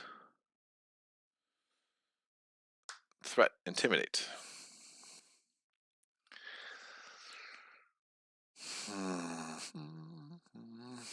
All right, I'm going to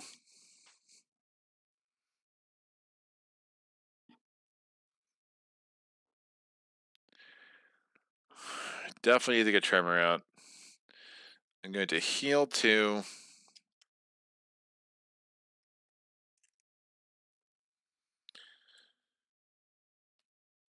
I'm going to use Crystallize power with a green, blue to get a green. When you get power to blue, you can get a mana of any color. And I'm going to keep mana draw because I might need it to get 2 blacks. Roll that, it's blue. I draw 3 cards. Promise. There's Tremor. And there's March. I have very little attack. I guess attack 10. I'm going to have to do this in multiple waves, so I just don't.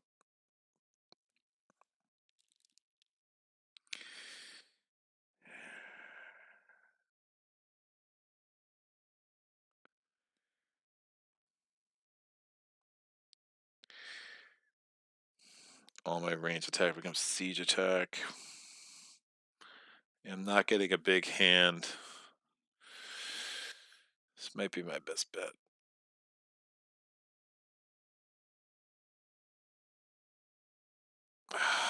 Yeah, let's do it. All right, Goldix's turn. It's a green, blue, green, wolf. 4 more cards. 1, 2, 3, 4. So 7 off the jump. Still 2 more greens in there. Down to 14 cards. We've got to go. All right. We are going to do motivation. Draw 2 cards. That will help. And that will not. We're going to move in with this march. Lose a reputation. Ha ha ha ha ha ha ha. Gonna play mana draw. Power with the white. Turn this blue into a black. Get 2 black mana. All attacks become siege. Black. And I still have not used a die from the source. I'll use this green. Fortified enemies have armor -4. Except for you. I have a red and a blue. That's attack 7, attack 10, attack 12. Who's got physical immunity? Just you. And you're fortified, so I don't care about you right now. That's attack 2. This is attack 4 with this.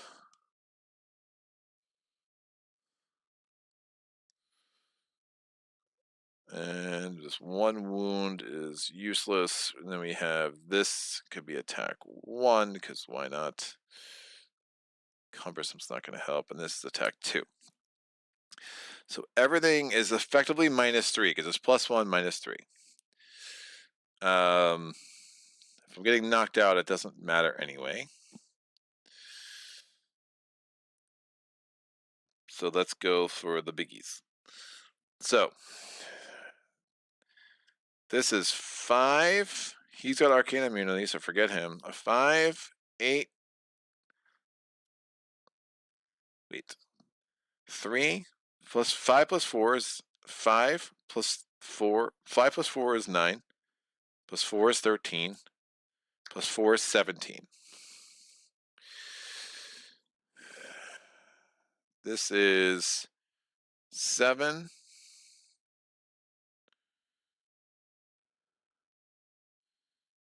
10. 14. 15, 16, 17. And I can get another 3.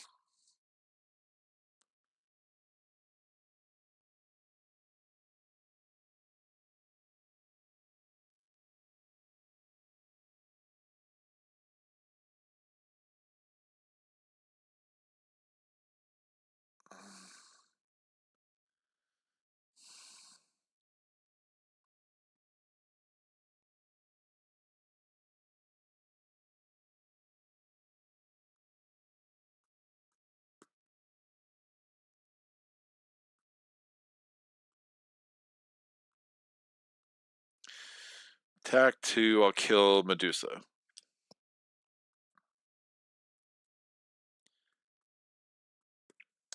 So 7, 10, 14, 15, 16, 17, 18, 19. And again, this is effectively whatever the math is -15. So 15, 22, 29, 33 -15 is 18. And I had 19, 14, 15, 16, 17, 18, 19. Yeah, so these are all dead. And I still have the scouts.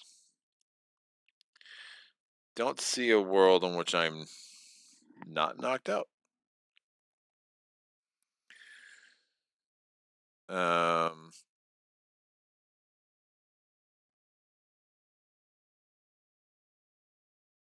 But that's a lot of wounds.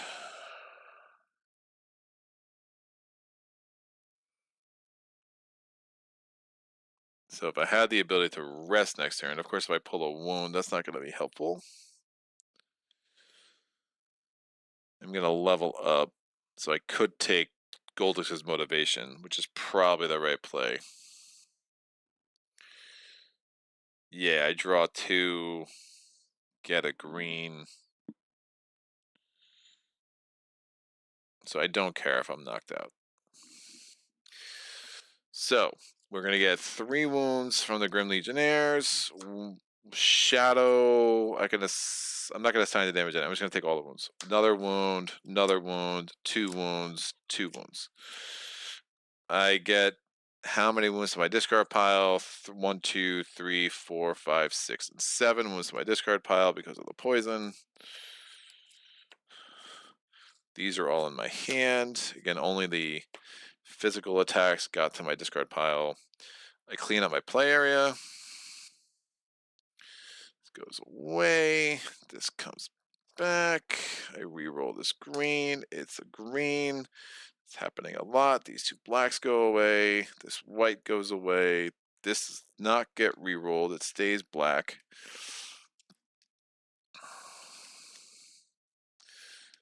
Four, 5, 6. All these wounds are in my hand, including this one. I get 21, 26, 35 fame. That gets me off the chart. That means I level up. There's 5 shields on here. Great. I level up. I look at 2 more skills. That's great. Not taking... Oh, that could have been helpful against the Ultimate Mages. It's not happening.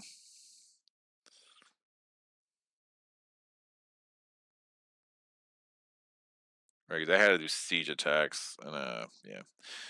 The Tremor would have been nice for him because of reducing his armor, but, like, it just is what it is. I had to, at some point, thin out the field. So making everything siege attack with Tremor, which is kind of the way to do it. I have to take Refreshing Walk. That's my level up. I'm drawing out the way. I'm at my hand limit in wounds, but I can play this. I'll get a green, and I will draw 2 cards. Amazing. All right. Goldix's turn. 1, 2, and 3. It's a blue. 1 more card. My turn. I'm resting. I'm dropping a Refreshing Walk at all of these wounds. I lose the green mana. And I draw to my hand limit, which is 7.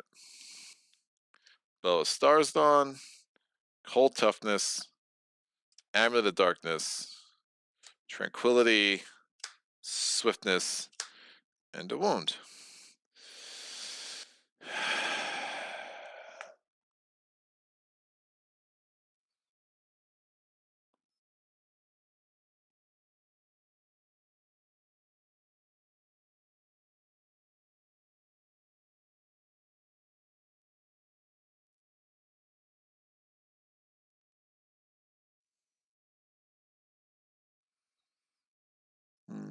Wonder if I could use a Bow of Starsdawn to knock out the Grim Legionnaire in the range attack phase. Very low on mana. This would have gotten added. I don't think this is gonna work. Goldix's turn. Green, white, white. 2 more. 2, 3, 4, 5. Yeah, running out of turns.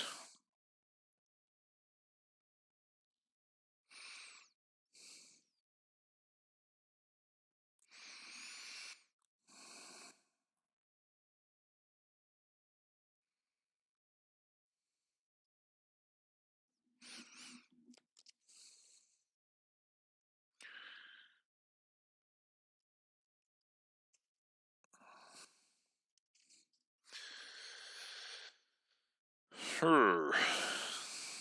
5 enemies left, eh? I'm gonna break the Amulet of Darkness.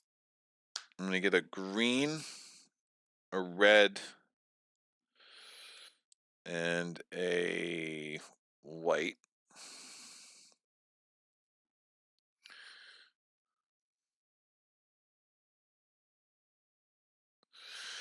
I'm gonna play the green on Tranquility to draw 2 cards.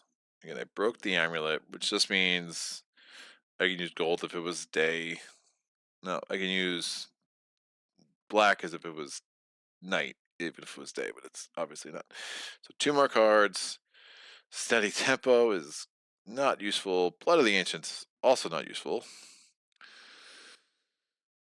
Ah, crap.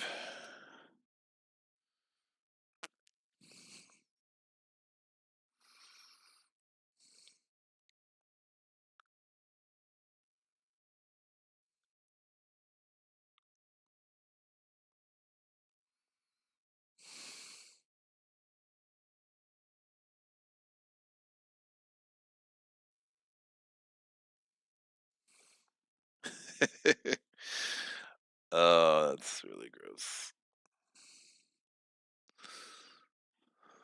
I don't have a green.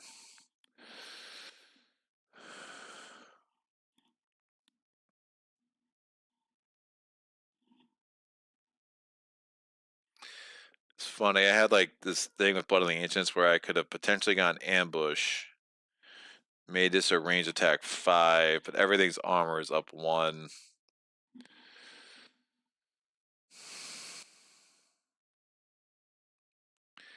I only have this 3 range attack, but if I made it a range attack 5, doubled it, and then doubled the siege attack, that kills the Grim Legionnaire, which is pretty good.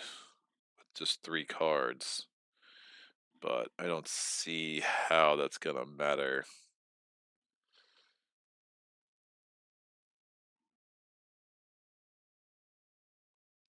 Shield bash, gain a wound.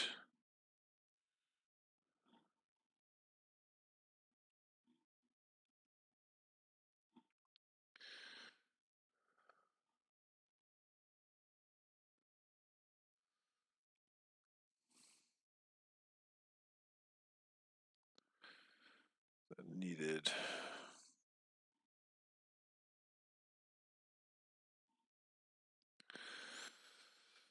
Ugh.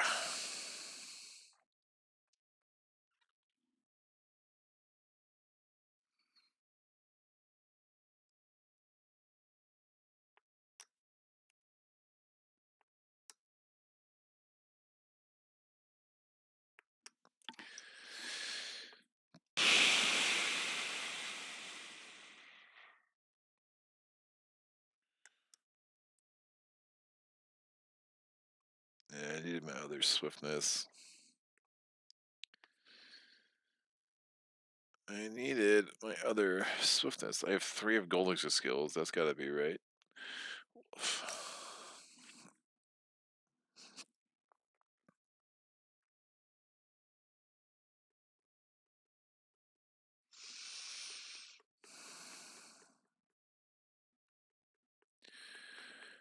Start assigning wounds.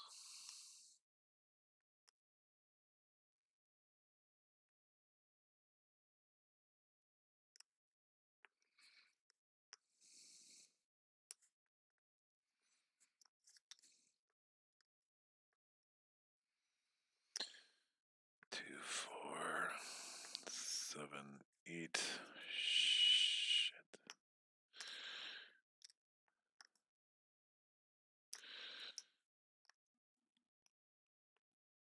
Yeah, I can't go back. I took the green to draw 2 cards. I was wondering if I could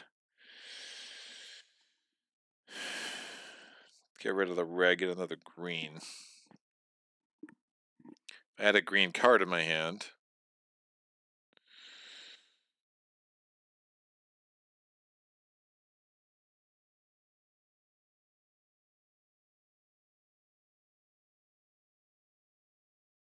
Gain a wound to your hand or discard pile. Use a stronger effect of any card from the advanced actions offer without paying its cost.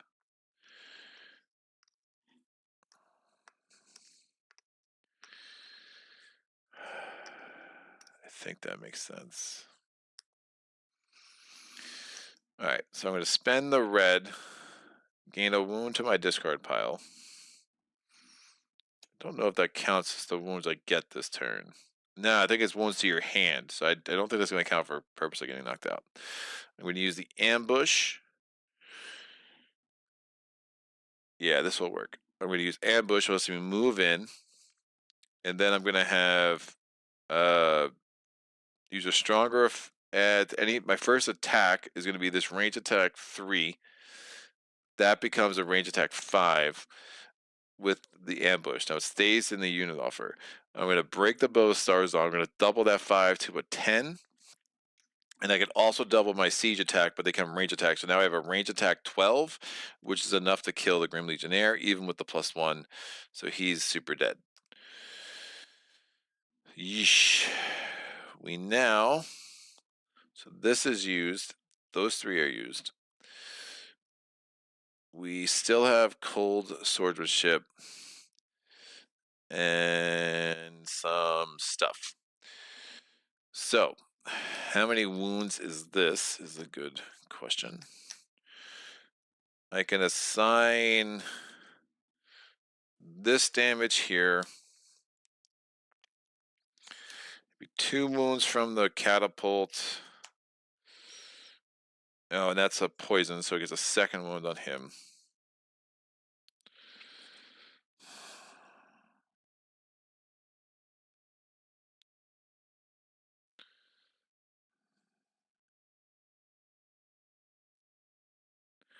This doesn't work against arcane immunity because that's so annoying. The fact that cold toughness doesn't work against arcane immunity, it remains one of my most one of the most incomprehensible edge case rules in this game. Who can I kill? We killed 6 enemies. Can I kill another enemy this round? Because this is 2.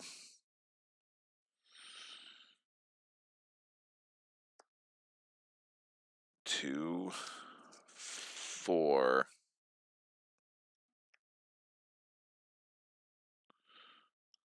2, 4. And 6.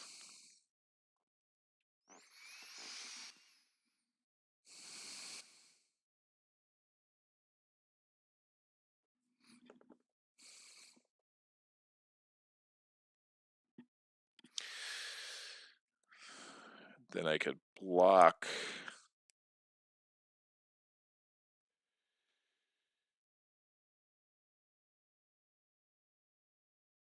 So ice block. Oh, interesting.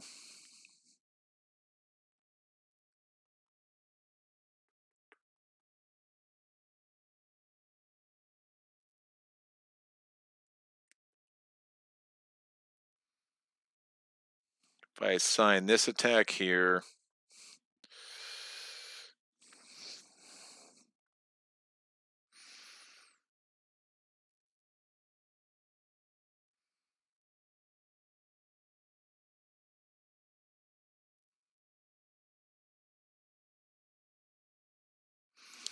How many cards are left here? 1, 2, 3, 4, 5. So if it's a red or a blue, we actually have a weird outside chance to pull this off.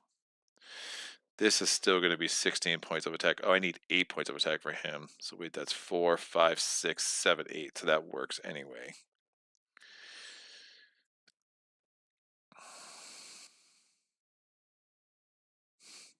Am I missing one? Weren't there 10 enemies?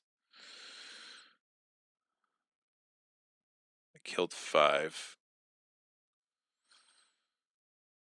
Why am I missing an enemy?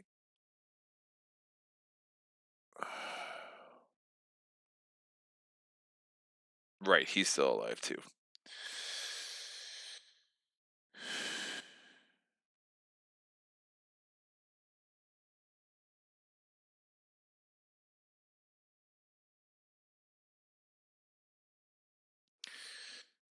8.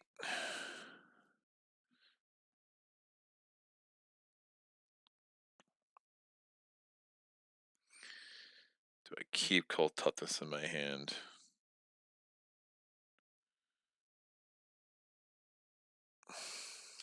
Right, I can assign 2 points from the Ultimate Mages here. And then 2 points to my hand. So 1 to my hand, 1 to my discard. And that's assigned to the Ultimate Mages. So he comes back. And then in the melee phase, I'm going to use 8 points to kill the catapults. But these 3 wounds are now all in my hand. And this is out. This is over here. This is over here. Cold Toughness remains in my hand.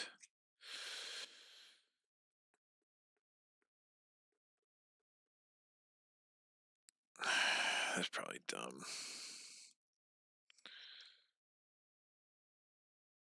1, 2. Yeah, defensive ability. I'm actually just going to use Cold Toughness to fully block this to get 2 less wounds. And then maybe I won't have to rest.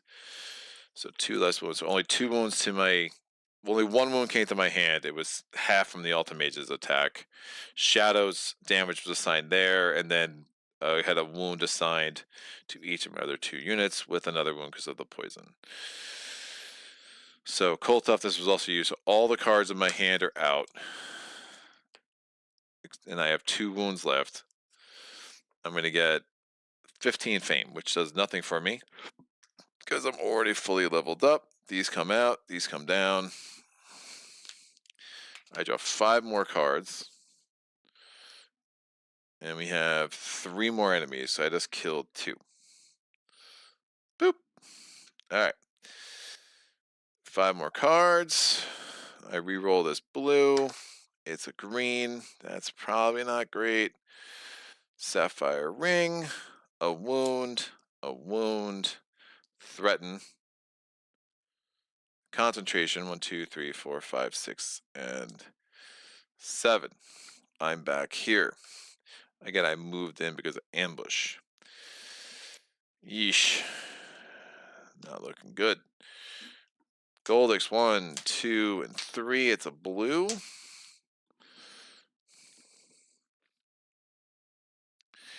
My turn. I have to rest. I get up. How many cards are here? Just 5. Woof.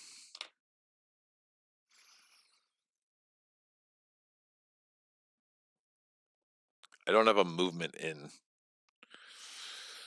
So even if I could move in, I just wouldn't have enough attack.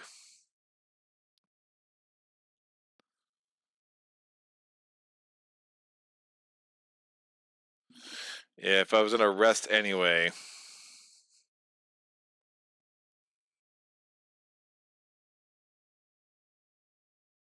I'd have 2 more wounds though. I'd have to get rid of the sapphire ring. That's not good.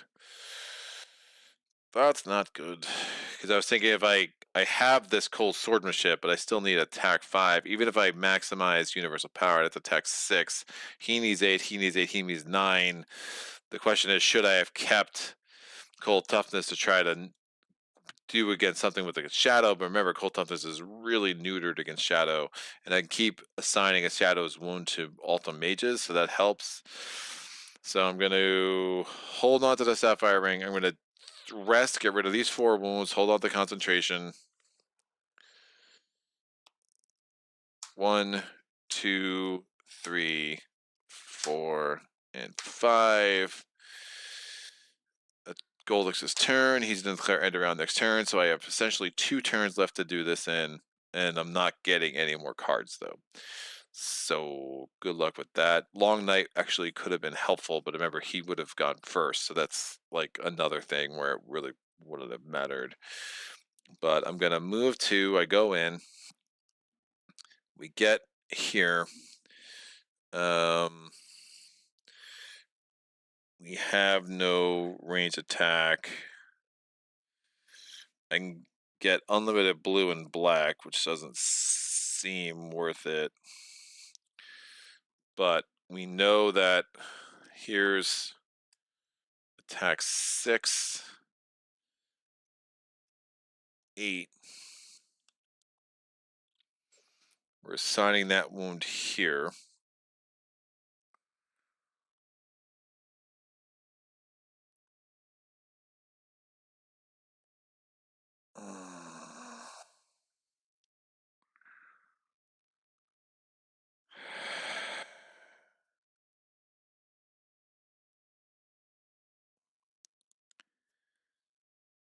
Yeah, I'm just not gonna have enough for the Ultimate Mages.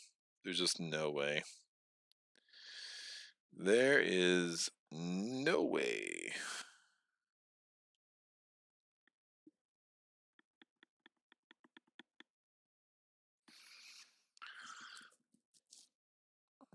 Six, 8. I mean, I can't get 7 more attack. I don't have the white.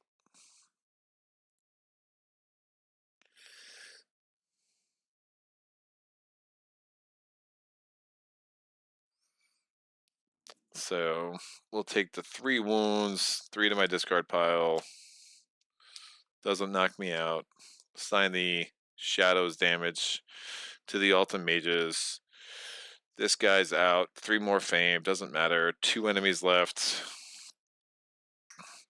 Rolling the die. It's a white. This comes down.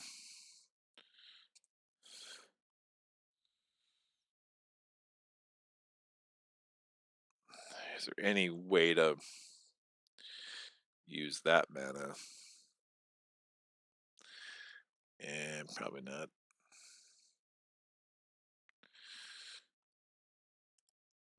This is here. I think I had a wound still in my hand, obviously. Gold declares end of round. My last turn. I'm going to... Yeah, this is where I'm really screwed. I just don't even have enough cards. I can move 2. I go in. I can get attack 3. But I can't even get up to the... That's attack 5. I don't even have enough mana to even do the attack 8 there, but that still wouldn't kill either of them. I mean, I need attack 16 for him. I would need 9 for him because I can't block him. So 2 enemies left. Nothing I could do about it. Don't think this mistake over here would have made a big difference. I just ultimately didn't have... I feel like with Ultimate Mages... It's hard to take out a level 22 city without a town nearby. I mean, there was nothing to really do much with that. Plus, like the white green city with +1. I mean, you're talking. I mean, 7, 8, 7, 7, 10, 7, 7 with all the resistances in the world. So you're talking. You just need a lot of damage because again, all those are +1s. That's 11, 9, 4 8s. And that's an 8, which you need 16. This, I couldn't block him. Again, Arcane Immunity isn't effective, or neuters cold toughness. So like that was another problem I was gonna have. But it was an interesting puzzle. Definitely felt a little rusty. Made some mistakes which could have made it closer, but I still think I was instead of coming like, what did I come 16, 25 points of damage short, I would have come like 12, right? It's just, I just don't think it was there. Really got hurt, not having the ability to get more units. The way these came out, it was fine, but it was like I would have almost preferred like a Draconum on that tile, so that I could kill a Draconum, get my reputation back, give me a reputation at refugee camp. Maybe I can use the banner of command to recruit, and then I'd have a more chance to recruit. But my reputation was at X. It just sat at X forever. Burning 4 monasteries. There is maybe I don't burn the monastery, but there was an argument. But I was already at X. But maybe if I went to the Dragon Den, so I'm facing off against 2 monsters. I get 2 crystals. I still get the same artifact.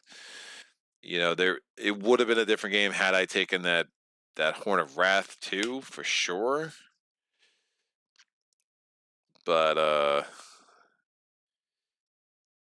Sword of Justice, I think, would have broken that open for me.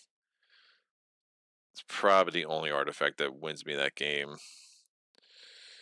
Oh, Banner of Courage. Ready all units you control, so I could use the Ultimate Mages, ready them again, and use them again. Made all my attacks siege attacks.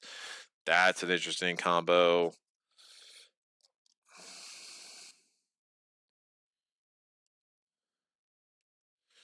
Mysterious Box, obviously the best artifact of the game. Paul, still so close to a great game. Chris, still impressive. Well done. Yeah, thank you. Definitely thanks for Madi and Paul for helping me along with the rules and others that I may be forgetting. Yeah, it was interesting. And again, it comes back to Tovak too. Like I never loved Tovak as a mage. I mean, if I'm taking 3 skills from Goldix, like something's wrong. I mean, obviously, flight would have been really helpful too because I could have just gone over instead of having to go all the way around. That could have really helped speed up some things in the second night and put me in a different place to really, maybe take that down all in the second night, which gives me all of the third day to maybe do this and this. I get another artifact. You just don't know. Um, if this was a different ruin that gave me a unit per se, as opposed to this 10 fame, like obviously fame is not my problem. Like I was already at like 150 by the time this game was over, right? So that wasn't really a great ruin for me. Even a ruin that gives me an artifact or a spell would have been probably more effective. I just never really loved the altars. So I'm still supposed to play a game where I take space bending. I don't think I had the option. Yeah, space bending was here. It's that could have been a really interesting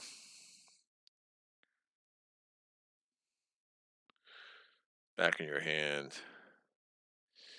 Yeah, that could have been really interesting had I had space bending to kind of try to make that work. But Goldix having so many greens, it wasn't terrible. I mean, it definitely truncated one of the rounds, but ultimately I think it was something I had enough turns if I had the right hand. We just got down to those final 2 enemies, and Ultimate Mages clearly broke the game open. That's like, yeah, if I take the Horn of Wrath, I don't have the Ultimate Mages. Yeah, I don't think that's was especially a close call. Ultimate Mages ended up very much making the Banner command a lot stronger than the um, the Horn of Wrath would have been. 3, 4, 5, 6, 7, 8, 9.